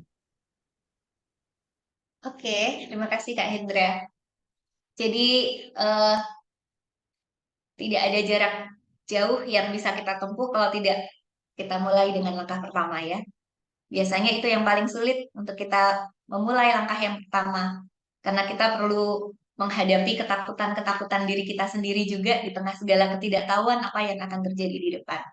Tapi mulailah itu, ambillah langkah pertama. Mulailah dengan seberapapun yang kita bisa aplikasikan dari 4 sesi ini di kelas-kelas sekolah minggu kita. Ada atau tidak ada anak dengan disabilitas di kelas kita, cobalah mulai menerapkan itu. Setidaknya itu akan membuat kita juga menjadi semakin terasah dalam mengajar kelas dengan setting inklusi, dan juga kita semakin menyambut anak-anak dengan segala keberagaman yang ada. Setiap orang istimewa, sama istimewanya saudara dan saya, sama istimewanya anak-anak yang kita layani dengan atau tanpa disabilitas. Semua disayang Tuhan, maka tidak ada yang terlalu besar yang kita korbankan ya. Mungkin memang ada perjuangan-perjuangan yang harus kita lakukan, tapi tidak ada yang terlalu besar karena yang sudah terlebih besar itu sudah dilakukan oleh Tuhan bagi kita. Semangat selalu, baik sebagai pengajar, pendidik, maupun orang tua. Tuhan berkati semua karya kita jadi berkat buat anak-anak. Terima kasih. Terima kasih Pendeta Helen, terima kasih Bapak dan Ibu juga kakak-kakak yang terlibat dalam seri kali ini dari 3 minggu hari Sabtu yang lalu sampai dengan saat ini. Terima kasih untuk Pendeta Helen yang juga setia berbagi dengan kita pengalaman-pengalamannya, dan semoga ke depan kita bisa berjumpa dalam sebuah kesempatan sharing tentang support group dan pelayanan-pelayanan DIVA yang dilakukan di gereja-gereja, dan itu yang pasti akan menggembirakan sekali.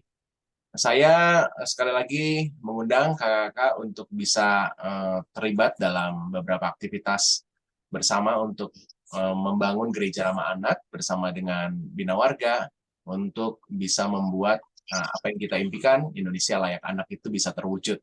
Dan semoga juga nanti di bulan-bulan ke depan segala sesuatu yang sudah kami siapkan untuk pembinaan-pembinaan boleh kakak-kakak juga ikuti.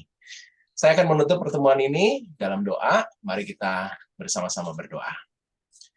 Kami sungguh bersyukur karena kebaikan Tuhan memberikan kesempatan untuk kami belajar bersama. Sungguh Tuhan begitu baik menghadirkan Pendeta Helen untuk memberikan banyak hal, pengalamannya, keahliannya, untuk kami dapat terbekali dalam pelayanan anak-anak dengan disabilitas. Kami mau berdoa untuk Pendeta Helen dan keluarga, untuk pelayanan-pelayanannya. Kami juga berdoa untuk rekan-rekan, kakak-kakak di berbagai tempat dalam pelayanan-pelayanannya. Tuhan berkatilah. Kami bersyukur untuk kesempatan ini. Perjumpakan kami dalam kesempatan-kesempatan yang lain yang lebih baik untuk bisa membawa anak-anak mengalami perjumpaan dengan Tuhan.